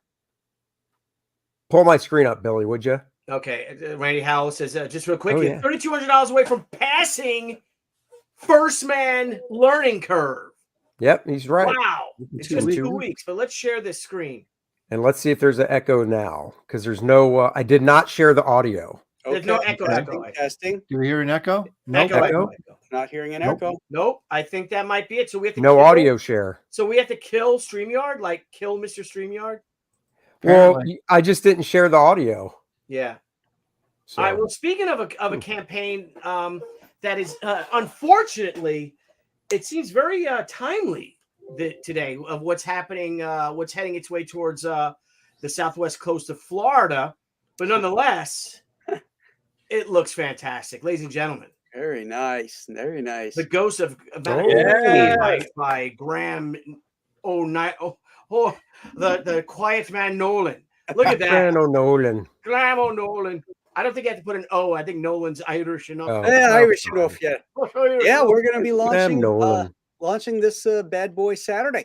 Yeah, boy. Yeah. Yeah. Yeah.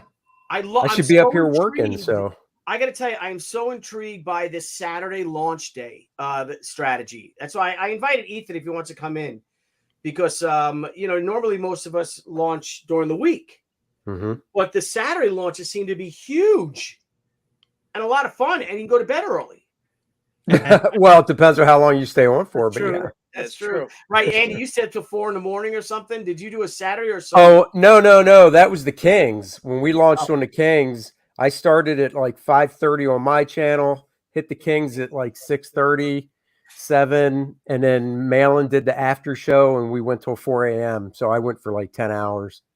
Well, the thing is also, I think with going into fall and winter time, you could have more people at home on Saturday than would have been during the summer too. Yeah. And that might have some effect, because I launched on Thursday and obviously had a really good first 24 hours. So I think it's also competition about who might be streaming against you as well.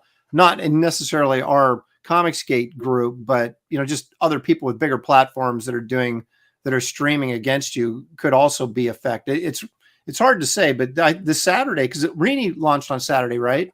Yes. Yes. Obviously, she did really well. So it'll be Graham. You're going to be probably like the real test subject that kind of pushes us one way or the other on this. Test Interested to subject. see. I mean, I'll launch at 11 on my channel and work out any bugs. And then we're supposed to go on Artist Pro Secret, Comic Artist Pro Secret at noon. Excellent. And how long are you willing to stay for? I'm in it for the long haul. I'm going to stay up all 41 days. You're going to wear a freaking diaper like that crazy lady astronaut that That's drove to right. try and take it. Yep, I get it. That's it. That's what you got to do. Commitment. Get that pee bottle out. Dan Fraga says he says use the wide mouth Gatorade bottles. That's right. Yeah. That's right. Yeah. Oh. I mean, really unless you're excited me, about- then you need an oil can. Well, really ladies and excited gentlemen, about we this have launch. a guest Oh. here. But anyway, so let's just bring it. Why not? Look at this, the abominable snow Whoa. monster. Is it Mr. cold in Yeah. Jersey? Hi, fellas. How are It's you? the Yeti. Is Yeah. it What cold? is up, bro? No. That's a wrestling robe, isn't it? Sure. Yeah, it's my bathrobe. Yeah. That's a wrestler. Like he's a wrestler.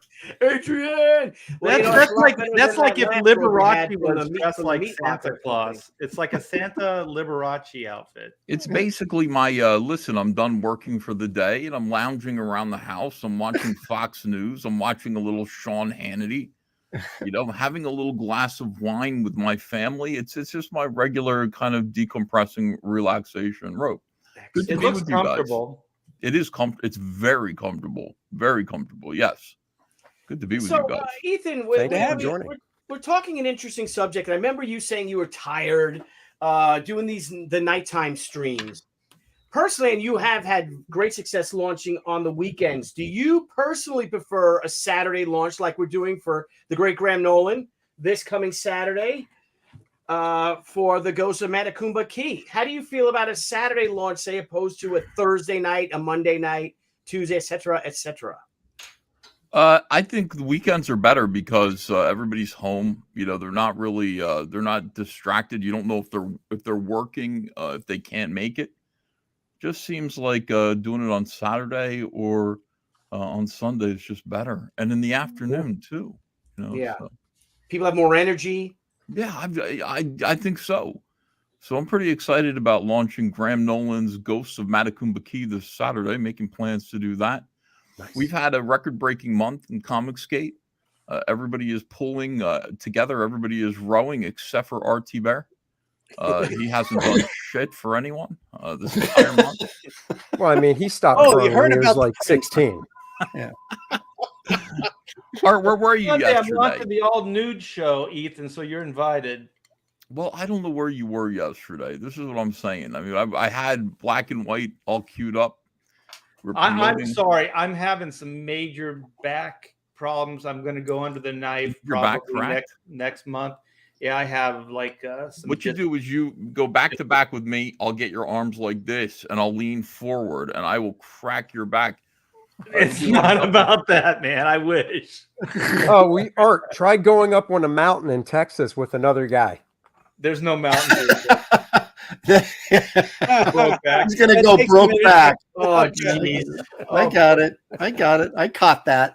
So I apologize. Yes, I did not bring out my oar and I did not row, but I'm having some health issues. So Now, Art, I'll tell you, Art, I'll tell you something. When Malin launched on Sunday, I actually went on his channel late at night to show support, and that's scarier than you coming on with your back injured. Because me on a Malin show, that's like a matter and antimatter coming together, and Graham can't knows believe all you about did that. that. That's a Star Trek thing. So you actually went on. You did go on after the show Sunday night, huh? How long did you go on cancel each for? other out? Did it cancel each other out? So then Yeah. He was actually so well behaved. I started to think maybe Ethan's really the guy that's the influencer.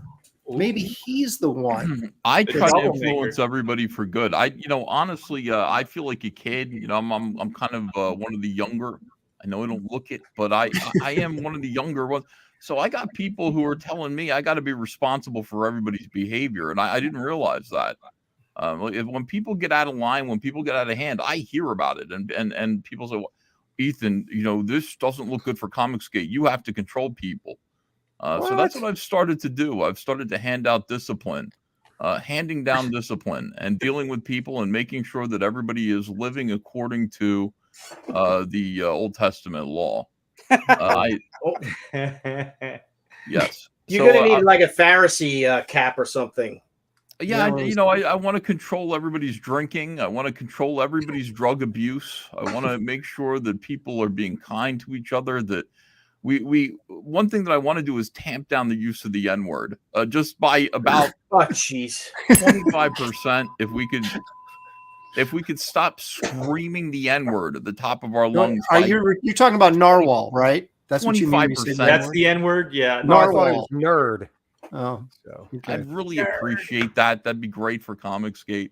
Fine. So, I won't say Nancy boy anymore. And we got a $5 super chat, if I may. Master of Boobs, thank you, Master of Boobs. Backer number 815 for Andy. Specifically, want to thank Dave Johnson for inspiring me to get back. Get bent, loser. Hell, Andy, put some jugs in the book for me. Obviously, put some jugs. Obviously, this Master Boobs is not a big fan of Andy, calling him a loser. Tell him to get bent, but we love him anyway. So. No, we meant you have another super. He meant Dave Johnson, not Andy. Yeah.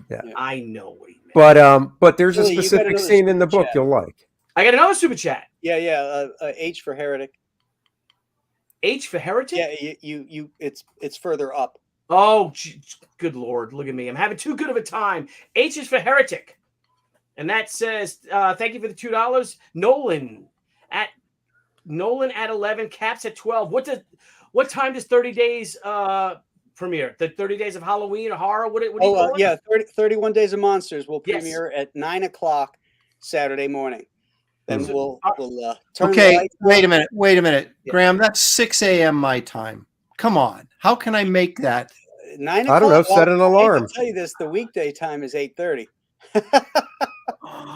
Go to bed early, bro. You could set an alarm. Stop drinking all night. Or you can always catch it. This is the guy. It's recorded on YouTube. Yeah, it's true. I can watch it in reruns. You can catch it at your own leisure in your underwear. Yeah, I'll be hunting. Maybe I'll super chat you from the tree when.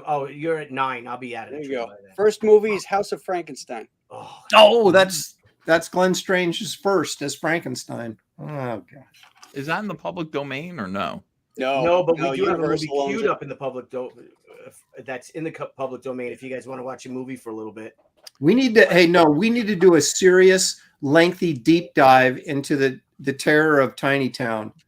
Yes, we only scratched the surface of that brilliant film. Here's the funny thing: I couldn't remember the name of that movie, and I was telling Dennis about what we watched, and I just said it's some Western from the 30s or 40s with midgets, and he goes, "Oh my God, the Terror of Tiny Town!" Yeah. Goes, how the hell do you know that? And he goes, I walked in on my dad when I was a little kid, and he was watching it. I'm like, "What is this?" And my dad told me, and I just never forgot.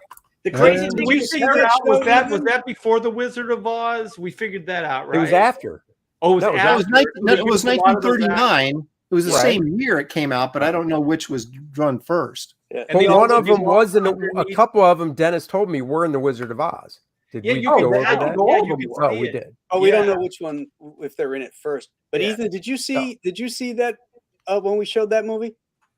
Which no, movie? We're gonna grab a look at it. It's got a massive 2.1 review.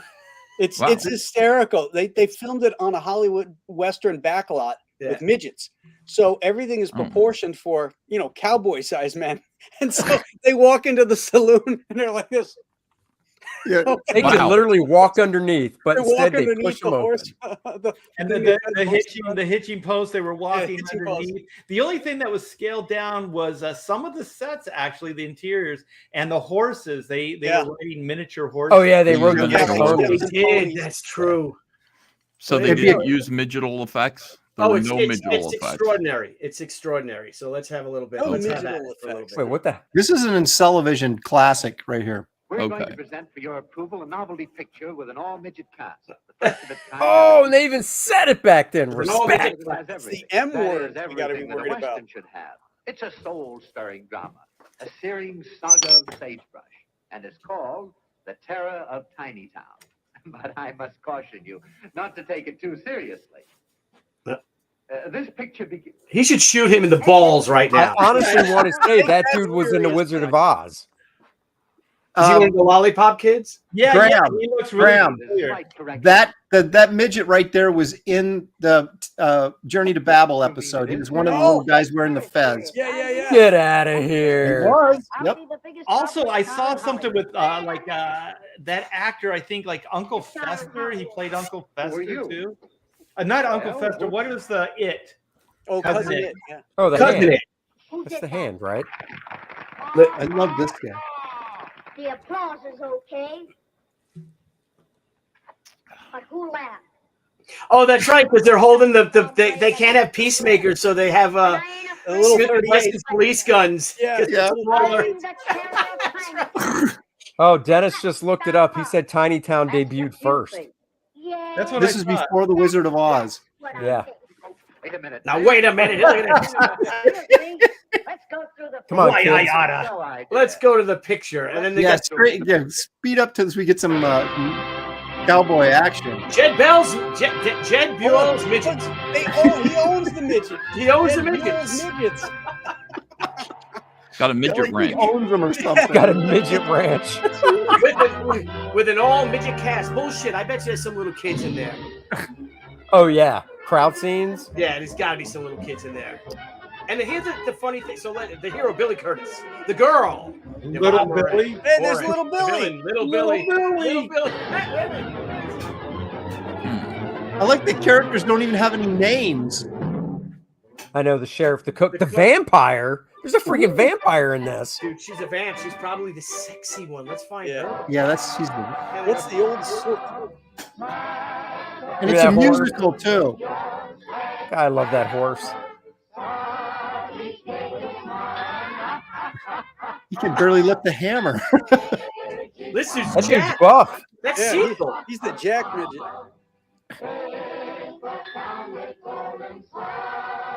Okay, when did the bad guys come? Is this the bad guys come riding in? Oh, they're gonna fight these two guys. I can see. See? How about another song? How about not? You could get back to the ranch. Sure, Dad. I'm riding back right away. I want you I to love go up those to North Shetland Fork ponies. Range They and sit up. see what's wrong up Dude, there. they're the What do you best. think's wrong? And the I don't thing know. is, you notice you I don't the see. other We day, talked about this red last time. You party don't attacked see one of the midgets men. anymore. And I don't think cars are Because put of them No, down. because they're down at knee height. See any You lines know, there. we're- Well, I'll scout around and see what I can find out. That's easy for you. They're You're lower like- than your eyesight, your eye level. No, because they give kids that are too small HGH. That's why they're not midgets anymore. I was the gunfights and the fights. That was not a midget on that horse, by the way. Oh, was it? There was that great fight at the end of this movie where before the cabin blows up, where they're just beating the crap at each other. Here he is, like, that's little Billy. There's little Billy. Yeah. He's a bad guy. So he has a black hat. Stay here and watch for my sickness. The funny thing is, this is Seven Samurai before there was Seven Samurai. The same. I love when the horse 7-inch takes off, the guy's samurai. holding on for bare life. Look at this. This is the best. Holy shit, out of he's not ride a control. horse. Whoa. He's from like Brooklyn. Look at those ears. I love it right here. Watch this. Yeah. The hat doesn't even suck. Howdy, Doc. Hello, Tex. How's everything? Things are not so good. Looks like Seems those like I'm are losing shortened stock lately. fences. When I was riding over this way, I found a cow of yours laying in the brush. She's been shot. What? What? Someone killing livestock? It looks that way. There was a cat Nice. hanging around. Looked like That's Yeah, like dude. Prune Face from Dick Tracy. Yeah. He's the vampire. That dude probably didn't make it for 2 more years. He was toast. This poor guy, he's not only a midget, but he's prune-faced. Yeah. He Dude's seems like He 75 looks there. like Leave him Shane alone. Davis, actually, to me. Chef Boyardee. He is Just Shane say- Davis. Look at him. Well, Oh, no, Shane Davis. a little bit when you see him. That's me right there, the cook. That's John Malin. This Malin, yeah. Oh, Oh, damn! We missed that. Oh, shit! He gave him the signal. Wait a minute. The dude on the left is a bad. Oh, he's still he's alive. okay. Oh, he's not dead. Okay, he'll be all right. He's getting back up. He looks Get that freaking ridiculous. out of here. Mr. Brofessionals, I think for myself again, you have to eat beef. Fritz, okay, Chef okay. Little Boy Wait a Artie. minute. I thought he got shot. So did I. Maybe the gun just scared him. Ducky. Scared him backwards. Well, they do use tiny little bullets. It's more like a mosquito bite. Oh my god, I got to drink and watch this. All right, let's see the fights and the gunfight. Where's the dames? Here's a dame. The There you fight go. scenes are There she that's is. the vamp. This is so wrong, right? You feel This like is you're like looking at a little Darla. kid. That's Please John got Benet the eye Ramsey. pack back there in the chair. There's art on the left, on the right. I mean, this guy's trying to play both ends right here, little Billy. Yeah, both ends. He wants to take he wants to take over the town. Listen, you. He is the terror of Tiny Town. He is. Yeah, he is. Got a scowl. Wait till you see him meet his fate. Good Lord. Spoiler. Yeah, now wait a minute. Oh, how about these three guys? Oh, was the- man. Come on. Who's growing that mustache to the sideburn? Somebody's got to. This was the inspiration for the Lollipop Guild. Oh, That's not his voice. Dude, that looks like a little kid that they put makeup on. no, his face. that's a midget. He looked like an older dude. Oh, I know. Just saying. Little person, Billy. Little person. Look, Hey, they introduced it as midgets. So. well, there are dwarves still. There's no dwarves in this movie. Notice that? They're all midgets. There You could hasn't make been this this many movie midgets in as one Hollywood since this movie was filmed. Well, they obviously were their own company of midgets because they said it was like what's his face's midgets. So they're like, Yeah. Mules or something. It's like a flea circus. Somebody's got to do this That again. is horrendous. There's Shane Davis. Oh, It's like a Little Rascals episode. I know. Gotta have one. Look at this guy. Look at the barber. His true face. Look, the barber totally looks like a Little Rascals guy with that haircut. Look at that. He That's does. me. I'm the I barber. smell something that should be buried. It smells mighty like a polecat. Why you? Oh. I won't get Why, angry yada. today. I might get smallpox. Nothing worse than a why, yeah. He's a real troublemaker, ain't Come here, porcupine. He's the tall one in town. he? Yeah, he is. He's lanky. Yeah. He's like 4'1". He towers. Have you ever seen a picture of that dude Robert Reich that runs his mouth a lot? Oh, No. He's a who's that? political guy. yeah, Oh, like, yeah. Oh, yeah. Remember he when was Clinton's financial guy. He's 4'11". Is he really? Yes. No. Look, Ethan, Google a picture of him. Yeah, Ethan, you might remember this. Remember when Rush Limbaugh had a show and he would Yeah. have his guy interviewing Robert Reich, and the guy had like 6'7", and all you could see he had the microphone, and all you saw was Robert Reich. He's like, he's looking up, well, you know. I why miss you Rush. I wonder who those hombres are. We all missed Let's Rush. pick up their trail and see what they're up to. hey, love you guys. I gotta go. All right. All right, see you later, All brother. Yeah, we're Bye, gonna man. we'll be ending this soon. Yeah, I'm bouncing in about 10 Yeah. minutes. Did Ethan just pull a Mike Mike Barron? I think he did. Dude, Mike Barron was so funny last night. Come on, we gotta give him 10. He's got to go to bed. Oh yeah. I'm watching the stream and I'm like, is he going to make it? Is he going to make it? When I left, he was like, I don't know, $600 away. I said, Mike, I'm praying for you. I'm praying for you that you can go to bed soon. Anyway, well, trust us, guys. There's a big old great fight here, and it's a classic. Now, There's an explosion and there's a killer fight, man. Yeah. And that's all you need to know. I like how long it takes this dynamite to actually go off. Oh, good Lord. That fuse is just like, oh. I know. Yeah, but it takes like, a half hour for it to go. I like that they don't use the door either. They all use the window. Yeah. The fuse is the longest thing in this movie. They all use the high up window.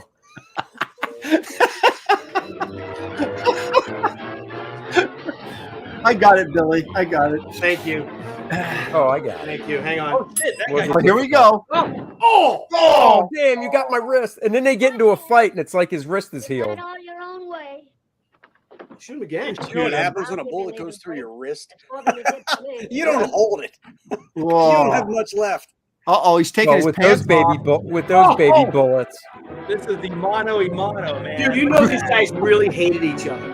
I know, they're really going at it, man. And they didn't What? hire It's at the stuntmen. same place. Yeah. There's no They should've- stuntmen. Those guys are doing the fight. Yeah. They should have gave them all derringers. Oh, Oh, And was that a bunk bed? was that a bunk bed? I think it might have I been. think it was a bunk bed that dude just got slammed down on the bottom one. Well, they are children. No. Children sleep in bunk beds. You know what would be True. funny would be to mute this and make up sound Are you effects. looking for Oh that my You know, man? like when the horses are running. Oh, we can do a stream where we do the whole movie. We each pick a character and just do the dialogue. oh, I'm gonna fuck them all tonight. Oh my god! And how? I He's like- love to get prune faced. I just came down from Brokeback Mountain.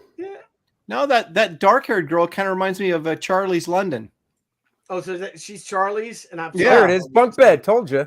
Yeah. Oh my If God. bed is rocking, then don't bother knocking. Oh, that was a real punch. Look at that. That's good stuff. Yeah. Oh shit. Those are Damn. like Yeah, look at it. You know a couple of these connected. Yeah. Oh yeah. They're like, don't worry about it, Timmy. You'll be just fine. these are the days too. Like these guys had no stunt doubles. So No. they had to do all their own shit. Look at that. That guy got hit right there. Well, I would imagine it's got to be hard. It's got to be hard to find stunt doubles for these little short dudes. You can't use kids. Oh shit. Yeah. Look at that. Well, I don't know. Back then, That's some damn good choreography. Yeah, I know. he's like, "I'm out of here now. This place is going to blow." I'm going to the Enterprise. Oh, how awesome would a Star Trek episode be where they cast all midgets and the original characters? Oh no, he's gonna blow up. He's gonna get blown The dude just Oh. gets swallowed up No, by they go to Kurt's the- chair. up. Window. Go out the window. The window. Use the window. Always go out the window. This is the longest fuse in Oh, history. oh, look at that. Oh, That's right. he's just shoot him in the back. Oh, did he shoot him? Did he not shoot him? Who knows? They didn't have squibs back then, so we don't know. Oh my god. Oh, Hey, he's it's a alive. twister. It's a twister. Hey, Billy, rewind it to that explosion. I just want to point something out. All right. Should I put the sound on or no? No, you don't have to put the sound on. I just All want right, to hang show on, you what a real explosion looks Oh, like. yeah, they This blew isn't the shit CG out or of that anything like thing. this. Watch the force of that smoke going straight up in the air when that. Yeah, they really did blow that building. Yeah, they blew the shit out of that with real dynamite. And that guy right there, he was actually Look in at the this. building. Here we go. Oh yeah, dude. Oh, that's like Look how practical fast effects it's from the moving up. 70s and 80s when they would blow shit up. You were like, Billy, oh, yeah, that's Billy, Antonio Rochello says you missed his super chat. Antonio goodness Rochello. gracious, Antonio Rochello. Yeah. Antonio Rochello. Antonio Rochello. Antonio Rochello. I love that name. Bet you he gets a lot of tail. Here he is. Yes, Antonio. Thank you for the $4.99 super chat. Love your little icon there. Off-topic question for all: greatest cover of all time, No Gil greatest Kane cover or artist. Mike Zeck? Kane. Oh, Kane.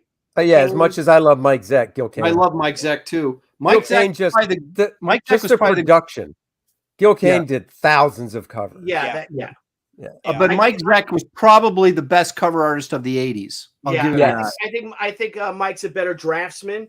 that. Mm-hmm. But I just think on the sheer body of work and the importance of those covers that he did. Yeah, I think Mike's Well, and got the variety. iconic covers like the Captain America. Oh yeah. With- But if you look at Gil, Wolverine. just the Those are variety poster that Gil covers, did. You know, those are poster covers, whereas like Gil's were story covers. Yeah. Gil did There's Western one horror. with Spider-Man, and then there's Kill. What's his name? The Hunter. Raven. Craven. Craven. Yeah. Craven. And then Raven's Black Spider-Man, Hunt. Yeah. Randy Yeah, Howell. yeah. done this the too? black costume. Good Give me stuff. Randy Howell. No, Zach was definitely the best cover artist of the 80s, but I got to go with Gil all time. And Neil, Overall, yes. Neil Adams probably a close second, though. Yeah. Neil Well, was I would also throw Nick Cardy in. Yeah, Yeah, Nick Nick Cardy Cardy was did good underappreciated because he did all that DC stuff, and not as many people paid attention to it as the Marvel stuff. I love Cardy's covers because Yeah, he did a good job. horror, he did superhero. He did so many. Oh, those Batlash covers. Oh my God. Oh yeah. Randy Howell sent us a Canadian $5 super chat. Thank you. Andy, that cover you are getting back from Dave Johnson, what comic did it come from? Now you're getting a cover back from Dave Johnson? Yeah, it was. We traded, like I said, about 28 years ago. It was a cover of Quasar.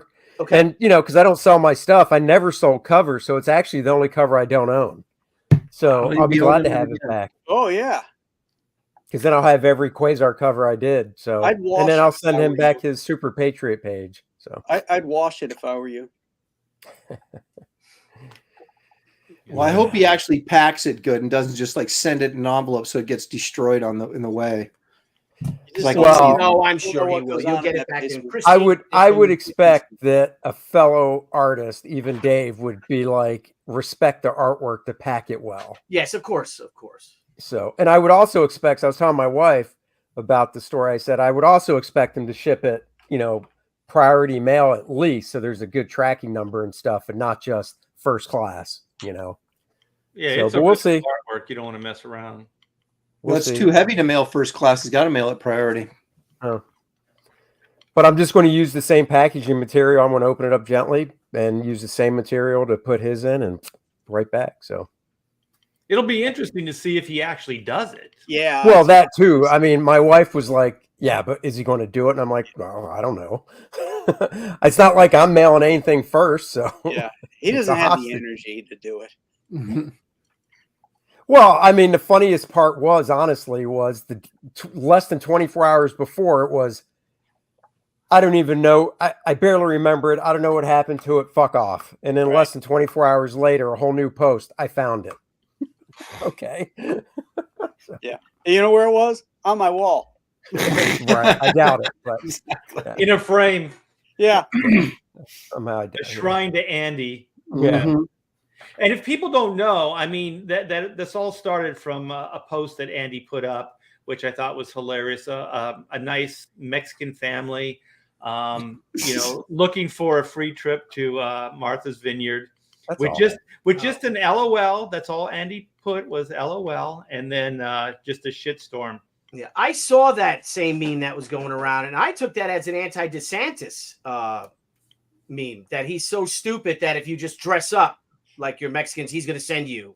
Right. You know what I mean? I think it's an I think it started off. Doesn't that speak volumes, though, that these people put whatever they want to into whatever you post to make it offensive to them so they can be outraged? Well, and that's the thing. It's their perception and stuff. I mean, dude, the people that were actually coming after the family in the photo cracked me up because I wrote back and said, you realize whoever made this meme probably just Google searched, found a photo and typed above it. And this family's like, has no clue. Yeah.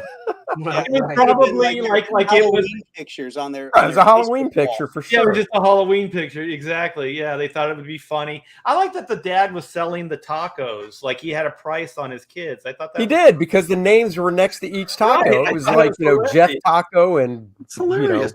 Well, I mean, Bob come on, let's get real. We're way off topic here now, but it's like I've been to Mexico for vacations.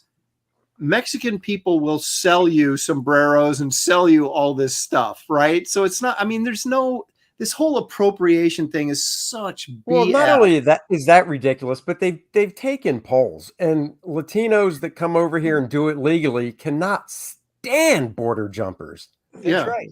They hate it. Yeah, because they waited years to get through, and it cost them a lot of money for lawyers and everything else that they have to do to file paperwork. And they stood in line and they waited and they waited, and they finally earned their citizenship. They studied and took the oath, and Yeah. they can walk proudly and say, we're Americans, and they went through it. And then some guy comes across a river, and then all of a sudden he's getting a cell phone that this guy had to work his ass for. Yeah.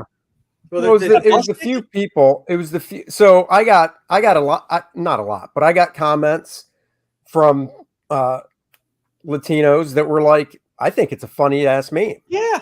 But then I got comments from, and those were people I don't know that I'm just, connected with. Then I got comments, Al Garza was one. And then a friend of mine, well, used to be because he unfriended me, but I'd known the guy for years and for like over a decade. And they both took it personally. And I'm like, but I'm not, why are you taking it personally? Yeah. You just thought it's not a personal attack.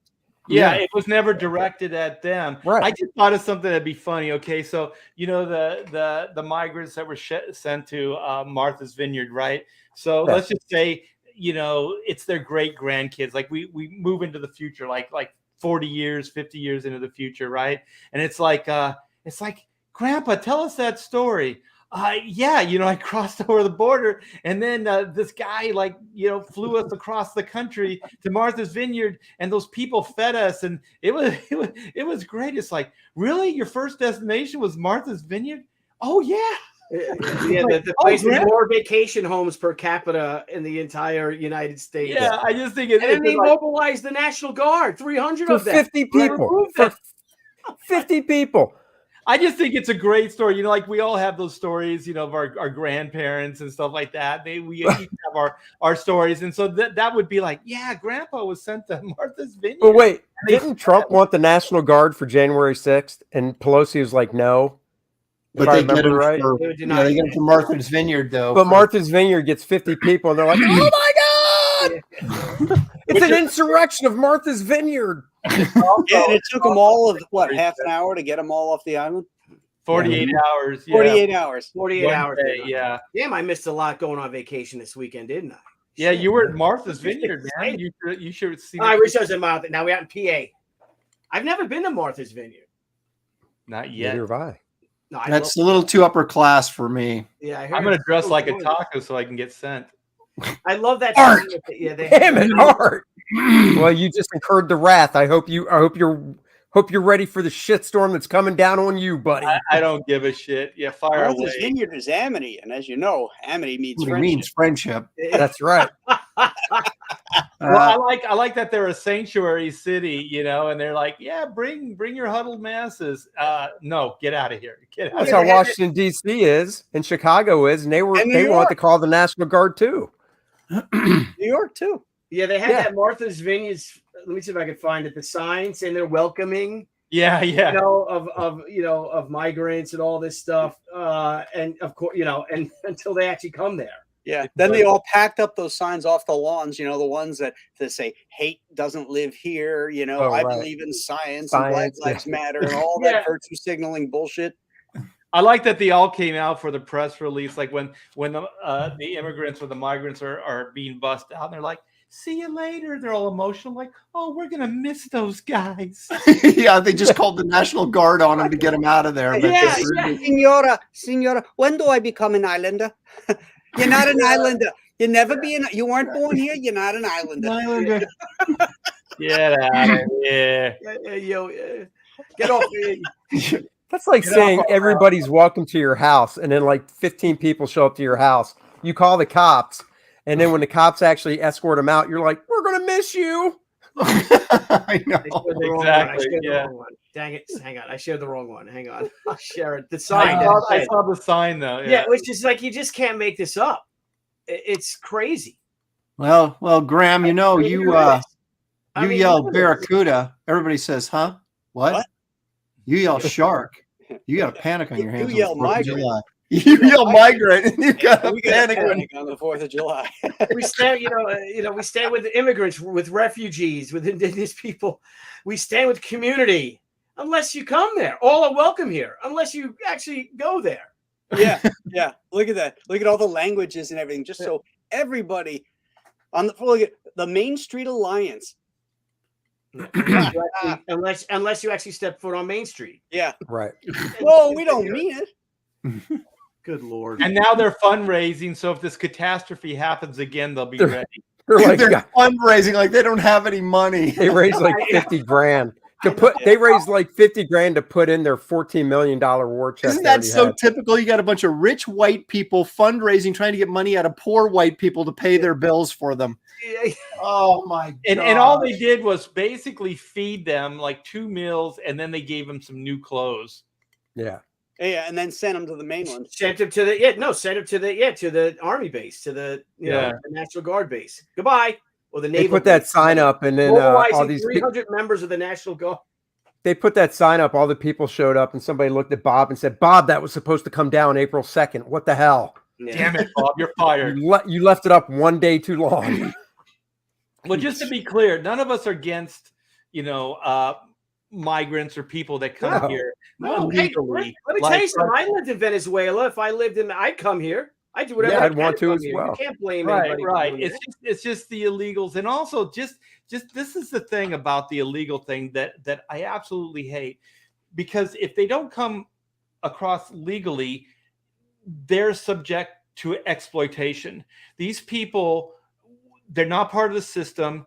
They get paid crap. They don't pay into the system, but they're also exploited by people because they basically have no recourse. You know what I mean? Like what are they going to do? They're here illegally. They can't really raise a stink. They have no legal recourse or anything like that. So they basically just accept all the abuse that is given. And so it doesn't even serve them, the illegals. It doesn't serve them at all. It serves them if they're here legally, because then all of the benefits and all of the protection is granted to them. But if they're under the table, they're just going to get exploited. And my theory is the reason there's a certain group of people that want this to happen is because they want to exploit these people.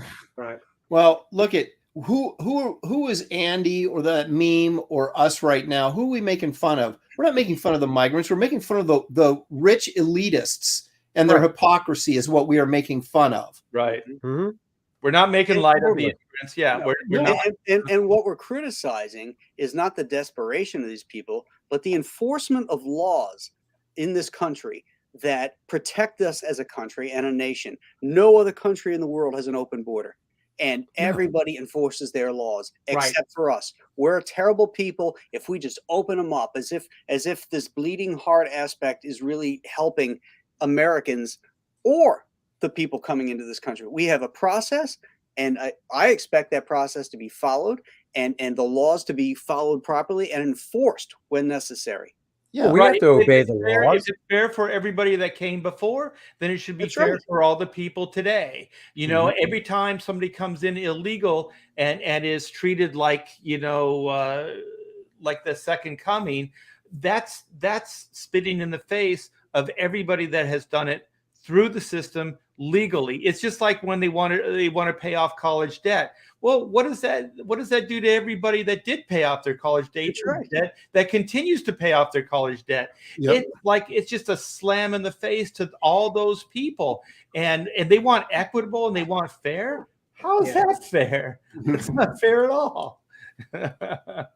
Man, it's not fair. It really isn't. And they're using them as political pawns. Yep. And the thing is, they say that Ron DeSantis is doing the same thing. And Ron DeSantis says, yeah, that's exactly what I'm doing. I want to start a conversation because you guys won't even come to the table. We can't even get any of your people to the Texas border, So he was just trying to start a conversation by doing something very extreme, but it wasn't any different from the flights that the administration was doing at night.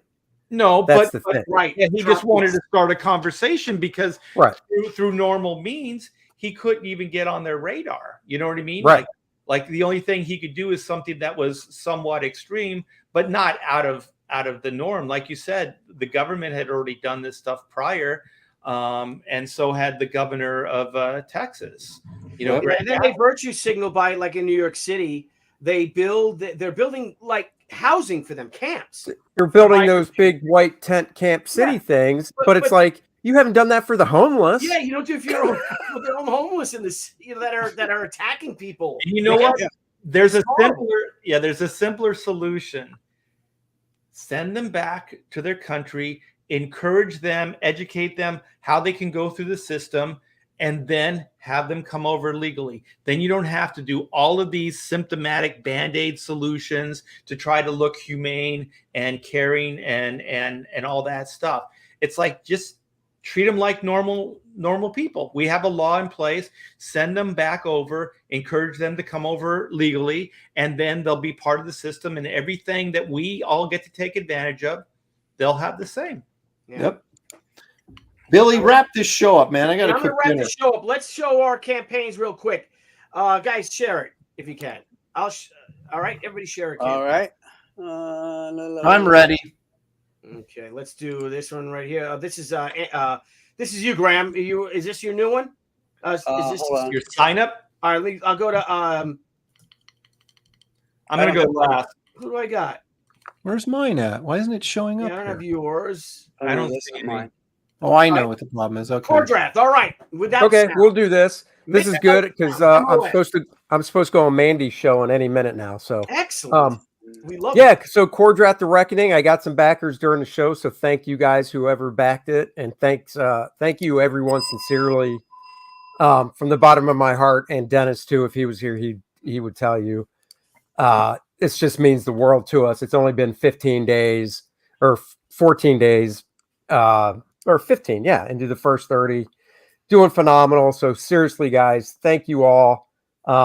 It's just going to be a fun action adventure barbarian book with fantasy elements. If you like Dungeons and Dragons, if you like He-Man, it's all that rolled up into one with these new characters recreated. We're going to have some special stuff coming down the pike. The first stretch goal, which is the Core Draft character card that has full stats that are, I just want to get to it, that are compatible with all 5th edition role-playing games. So you can actually play him in the game. That's a cool idea, man. Yeah, it You and is. Dennis Yep. came up with a cool idea. That is all Dennis. And he's working on something else that's going to be really cool. And then the next one is the Adriana card. And then the next goal after that is to be announced. So yeah, go check it out and play the video, be entertained. And thank you guys so much for watching and joining us on the Brofessionals tonight. And Andy, so that you were saying that you lost friends this weekend and all. Did you take a big hit on the campaign, backer wise? What do you mean, losing or going? Yeah, losing. You said that you had some.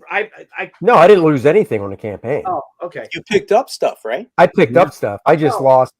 I just got unfriended by by Swath. I thought that like actors were upset with you, and so. Oh no! There was none of that. No. All right. Well done, buddy. Good. Congratulations. You're on your way, man. Thank you, guys. Great, Andy. Let's be First Man Learning Curve tonight. There you go. All right. Look at this. The Wraith of God by the one, the only, the man, the myth, the legend. Aaron Lopresti, Wraith of God, Blood Hunters. Bro. Guys, I'm going to bounce. Hey, Aaron, real quick. I'm going to bounce. Mandy just sent the link. All right. Great show tonight, gentlemen. See you later, next Andy. week Andy. is Dan. So hopefully Dan can do it. Yeah. Bye, everybody. Thank you all Later. for joining us. Come Bye, Andy. Andy. Bye. Bye. I'll tell her. Mandy and Andy. Mandy and Andy. Mandy, I like it. Andy. The Mandy and Andy Raggedy show. Mandy. Yeah. No, Raggedy Andy. Dude. Yeah. So anyway, we're at 91. We're doing well. 11 days till the end of the 30 days, and so this is doing great. And I thank all you guys for supporting and backing it. We've got 3 cover options. The wraparound cover, which is that will have a trade dress on it when it prints. The Tales of Suspense 1965 throwback version, because there is backup stories of Garbage Man and the Nightclub, and they all tie in together, part of the Lopresti verse. So it's not just random stories. This stuff all it's all part of the same universe and all sort of ties together.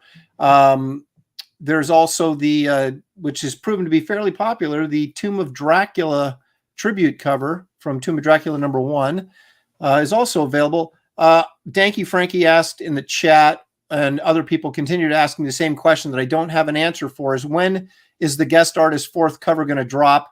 I am working on it. I'm pressuring him as much as I can to get that piece done so I can use it. But you guys will be the first to know. But I will say this, if you've already ordered or if you're waiting to order, you don't have to, because I will send out a secret perk for everybody that's ordered that you'll be able to order the new cover if you want it at like for $2 extra shipping. So it won't be any different than if you ordered it and added it on, which will also be available to people that haven't ordered yet. But you will be able to add it on at the same cost that it would be if you hadn't ordered yet. So anyway, there's some art from Gabe LTA, coloring anyway. I drew it, of course. And then we got there's a couple pages from the Garbage Man backup story. Dude, that one, go back. That one of the earlier ones you did that. I remember when you did that. And the coloring is just phenomenal. Yeah, this is, almost looks like a blacklight poster, doesn't it? The way Dan colors this. It's really funky. I like it. So there's a couple pages from the Garbage Man backup story. We've got the Garbage Man limited edition print. I penciled, inked, and colored that myself. There's a Ruffs ash can that goes as a companion piece to the Ruffs Volume 1, which was in the first campaign. This is all layouts and stuff I did for the issue. So if you want to kind of pull the curtain back and see the process of creating the pages, this might be the thing for you. The Phil Diaz limited edition card. Actually, it's Merv the Astro Chimp, but it does got that Phil Diaz look to him. Anyway, those are, if you signed up early and ordered, you get one of these for free. Stretch goals, we got cards, we got fun stuff. We get to 100,000, 15 pages of Kit Carter are added to this. This is going to be a 100-page book, you guys. So it's well worth your money and investment. There's the Bloody Werewolf Dale Keown t-shirt with colors by Gabe. Garbage Man t-shirt in 2 colors. And then the now classic Wraith of God t-shirt, also available. Empire Comics hat. These are the add-ons, shot glasses. We just got all sorts of crap. So, hey, Aaron, are you redoing the intro like 3 pages? Like I thought I heard somewhere that you were thinking of doing it, or no, I'm not redoing it. This was originally going to be the first 3 pages of the story, like the opening, yeah, right. But I thought, no, we need to open on the Wraith. So there's like a 3-page opening sequence of the Wraith, and then it'll cut to this, and then back to the Wraith. So I just moved some stuff around. So they will be used, but you're just going to kind of open it up with a little bit more eye candy action. Yeah, a little bit more zing, and then we'll go to this. Is that one piece that I don't know where I saw it, so I don't want to obligate you, but that you're working on now, that splash, is that one of the pieces for this? Because that thing, when I saw that, I was like, yeah, that's how you open a book, man. Damn, yeah. Yeah, this is what Art's talking about. This is actually, this will be the splash page to the hang on, let me go big on that. Go big or go home. Yes, dude. That's the opening page to the book. Shit, yeah, look at that. That's some nice black ink. What ink is that? Shiny. It's a mixture of about 3 different things, like Speedball, like super black, and then there's something else that's like supposed to be black. I left the lid off of it too long, and it's really thick. That's why it looks like that. I know. I actually had to add a little water because it wouldn't even flow. It was like varnish, But well, there's varnish. Anyway. Yeah. So anyway, there it is, guys, and there'll be some more original art added to this down the road too, to this campaign. Okay. So thank you, Billy. Excellent, my friend. Excellent. All right. So let's go to our boy who's launching this Saturday. Yes, sir. So man, I got so much stuff to tell you because Matakumba Key is launching Saturday on my channel at 11 o'clock, and then the big launch will be on Ethan's channel at 12 noon. So that's 12 noon Eastern Standard Time. Eastern, yes, thank you. Yeah. Eastern Standard Time. You have a few days left to sign up, and when you sign up, it's your only opportunity to get these trading cards. They won't be offered to anybody else. Only the people that sign up on this list and back the book on launch day are going to get those cards. So they're going to be super rare, and they're going to be really cool. So I'm looking forward to the launch there. At 8 or 9 in the morning, we're going to be launching this. Yeah, 31 Yeah. My annual 31 Days of Monsters. 8 a.m. It is 8 a.m. Eastern. 8 a.m. Eastern is the Monday through Friday time. Are 9 you freaking a.m. out of your mind? 9 a.m. is Jeez. the weekend time. So I wouldn't even do it 8 p.m. 8 a.m. Pacific. well, I got to get to the gym on the weekdays. So Oh my I gosh. got- right. I like Take to the get that weekends done off, more. man, from training. Take the Right? weekends off. So That's 5 a.m. to me. back to Ghost of Matacumba Key. Again with the great Dan Lawless. Look Yeah, at this there's a guy. mini print that's colored by Dan Lawless. This one's colored by Kelsey Shannon. I love both that those. thing is just amazing. Man. There's going to be a creature features cover that the cover is black and white with glow in the dark logos. Oh, I love that. Yeah. And oh wait, nope, that's not it. Where is it? I got one more. Yeah, there it is. And there's the second cover, the EC style cover for. Now wait a minute. You've got the regular cover that's also going to be black and white, glow in the dark. Right. And then this one. Correct. Okay. Correct. And then there's also going to be another cover by that Kelly Jones is working on right now. But I don't know that will be ready for launch day. So we'll see how that comes out. Aaron's trying to figure out which cover he's going to back. Exceptional. Yeah, I know. I am. But everybody thinks Kelly Jones is doing my guest cover, and that should dispel that right now because he's working on Graham's, not on mine. Not one for mine. So. Aaron, how did you get Kelly Jones? Kelly's an old friend. No, I said Aaron. How did you get? I almost asked him. I almost did, but then I thought I had an opportunity to get somebody else that was a little bit more difficult, and I thought I'm going to roll the dice here. You're going to make it hard. Grab Kelly next time. Excellent. So, exceptional. On I think Friday, I'm also going to do a pre-launch where I'm going to reveal the 31 Days of Monsters playlist. So, and also where you can watch it. So I've done my homework, so you guys can do your homework if you want to see these movies before we actually broadcast and talk about them. Sweet. But everybody looks forward to this every year. I have a lot of fun. There's no repeats. So there's some new stuff there, classic stuff, and some modern stuff too, which I haven't seen yet. So I'm hoping it's good. That's gonna be an interesting one. Yeah. So I'd love to be on one of those if you're looking for guests. If you want to get up early. I'll be hunting. So that ain't gonna happen. So all of a sudden my guest list shrinks. I know everything's reruns now. Well, it's during the week, so yeah, I can get up. I take Matthew to school at 7:30. I could pop on. I'm a good time. I love this, Graham. I would be doing this if you weren't already doing it. Because this is awesome. I love this. Thank you. Yeah, it's a great idea. Dang early in the morning. This is we talked about earlier about building your network and building your YouTube channel. And I had said you have to know who you are, know what you like, and know what you can talk about. So when I first started YouTubing, the first thing I did, the first show I ever did was the 31 Days of Monsters, because it was something I knew a lot about. I had a passion for it. And since it was daily, it would help me hone my skills quickly. So that's how I got started YouTubing, was with this show like 2 or 3 years ago. And before the 31 Days of Monsters YouTube show, it was a Facebook post. I've been doing this like 8 years now. It's been that long, really? Wow. Yeah. Perfect.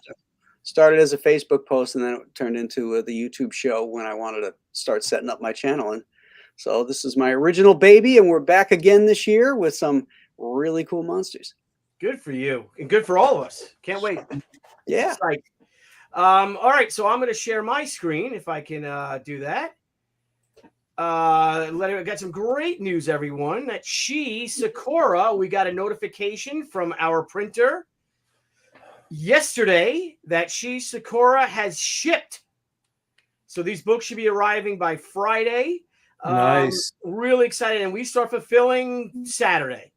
Cannot wait. Gonna have the American Legion Post all filled with books and everything like that. Gonna have a few little parties there, little fulfillment parties. Get some friends to come down. I got friends coming in. One coming in from Mexico, another coming in from Maryland to come help us. Another buddy of mine is going to be coming in from Massachusetts. The Falcone brothers are coming. Graham. Uh-oh. Right. The enforcers, the Falcone brothers. Lock up your beer. So I'm really excited. And what my wife notified me of, which I wasn't aware of, is that I'll just but anyway, everyone who supports, thank you so much. We're almost at $160,000 on Indiegogo, and thank you so much. So close, man. This couple, with the almost $85,000 on Kickstarter, we're just over the moon, and we're so appreciative of every one of you guys. This was just, you guys are just wonderful.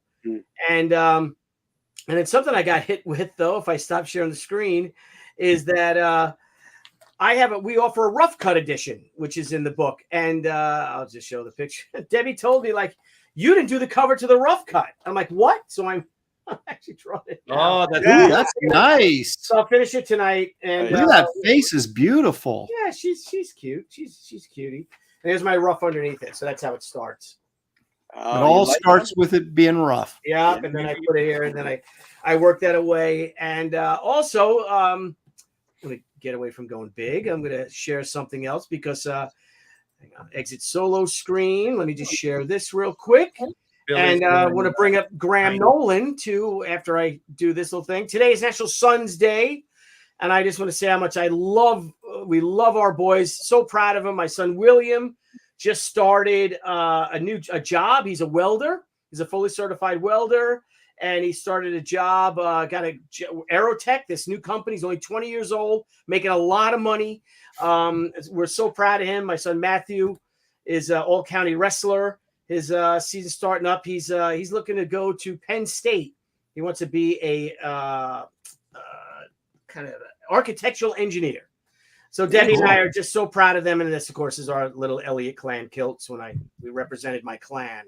But that said, Graham Nolen, congratulations to your lovely Mary on getting married. And I know, as you had said, you made a great post that just really moved me. As you said, God didn't, you were unfortunate, God didn't grant you with sons, but now you have 3 sons with your son-in-laws, or unless Mary. I got 2 right now, and the third one will be next April. Yeah, and I think it was Julie may have posted that or something. But it was a really nice post, and just thanks to all the sons out there. We're sons, right? Right. And hey, Billy, if I could just back up something, because you reminded me of something that I forgot to mention. Giant Size Two-Fisted Manly Tales, the books have been shipped, and they arrive at the fulfillment center tomorrow. Awesome. Nice. Yeah. So we'll be unboxing them, checking them, making sure that they meet all the standards and stuff like that.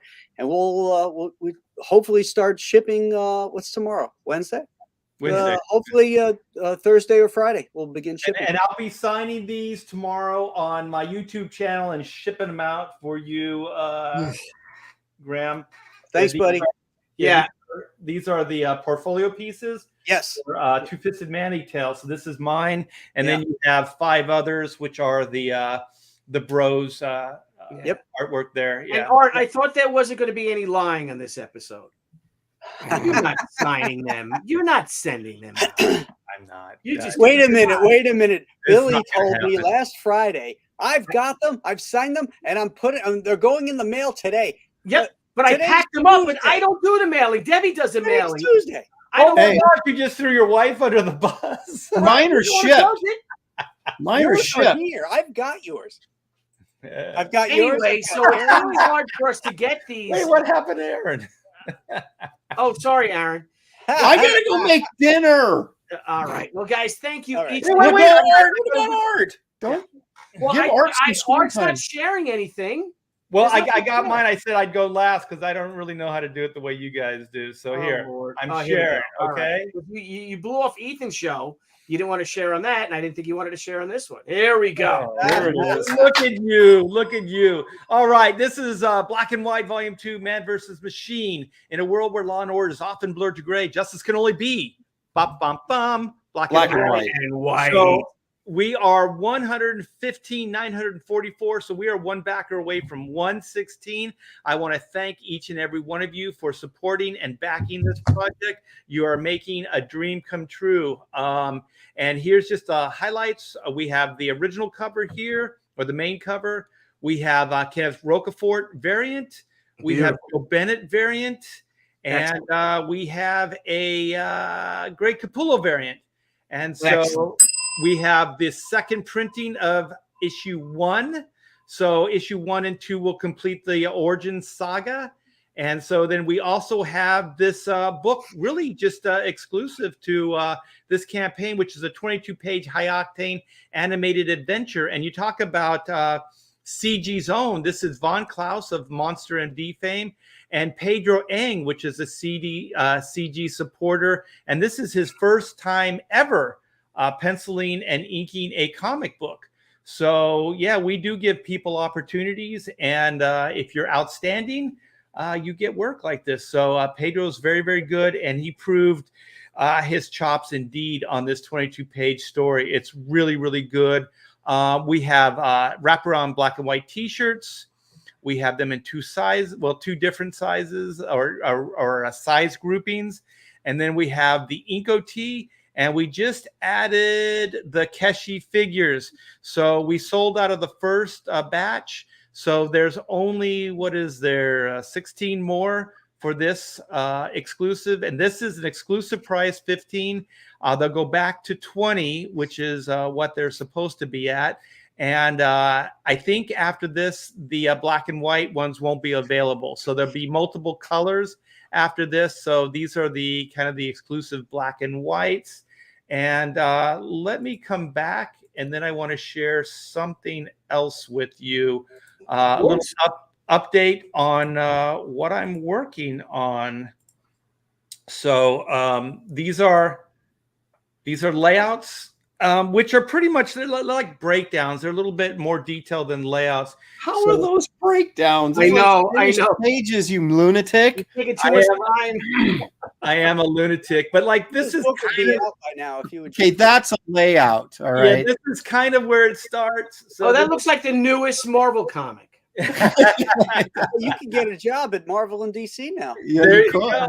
I even wrote the dialogue. Did you hear something? Yeah. Yes. Gross. I love that. And so then this is what it becomes. So this is the next step after that. So, beautiful work, Art. Yeah, thank beautiful. you. So the hopes are that I'll just blue line these things and just pretty much take a little bit of a pencil to it, just to tighten some stuff up, give some rendering. Tighten some stuff up. Well, there's Art, like get this book out. Get it out. Well, if you look, the costumes aren't all fully drawn in, and some of the character stuff isn't there. Ink. Yeah, I could do it in ink probably.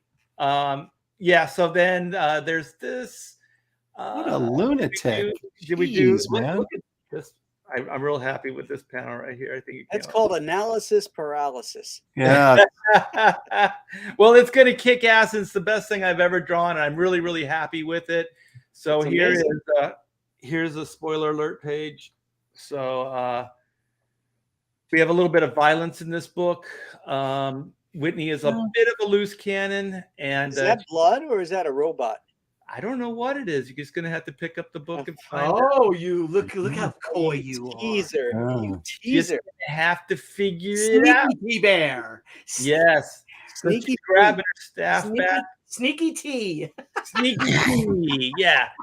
And so that's that. And then here is what the finish process or the finish. Oh, is this this is a finished page? This is a finished page. Okay. All right. Yeah, you'll never get a job at Marvel now. No, you've ruined it, Art. You went too far. This is too much work. Yeah. Oh, that looks good. That is really great. nice looking stuff, man. Really great. You should be very proud of yourself. This is really good. Thank you. I think it's the best thing I've done. I know it's taken a little bit of time, but I could never have got to this point if it wasn't for the time that CG provides and the backers provide. And I still, after 40 years, I still feel like I still have a lot in me to say and a lot of good work ahead of me. So I just want to let everybody know that, and that I just don't want to let anybody down, man. I just want to make it the best I could possibly make it. I still feel like I have something to prove, man. Every day I still feel like I have something to prove. Yeah. Well, if you're comparing yourself to me, yeah, you've got a ways to go, but you're getting there. Just keep pushing yourself. Well, one of these days I might be as good as Jim Lee. Yep, that's right. You'll be as good as Jim Lee. All right, Billy, wrap this show up. Gosh darn it, my mom's starving to death. All right, great show, and thank you all. Hey, we'll see you all on maybe Friday on Graham's show. Definitely Saturday. Definitely Saturday. Graham's and Ethan's. Saturday. And good luck with the launch. Everyone have a great week. And again, a happy National Sons Day. Give your sons a hug. Give a call, or call your dad and tell him your mom and that you're proud to be their son. So thank you, everybody. Have a great day. Remember, peace, love, comics, salute. So let me hit the little brand and let's get out of here. Adios. Let me find the video. See you guys later. Bye-bye. Here. Goodbye. See you later. Will you All run something? Hey everyone, thank you for joining us on Pop XP. If you haven't already, make sure to click that subscribe button and also click the bell for notifications when we go live and we upload some awesome new content. Also, don't forget to head on over to Twitter and follow us at the Pop XP and over on Instagram at the Pop XP. Thanks again everyone, and we'll see you soon.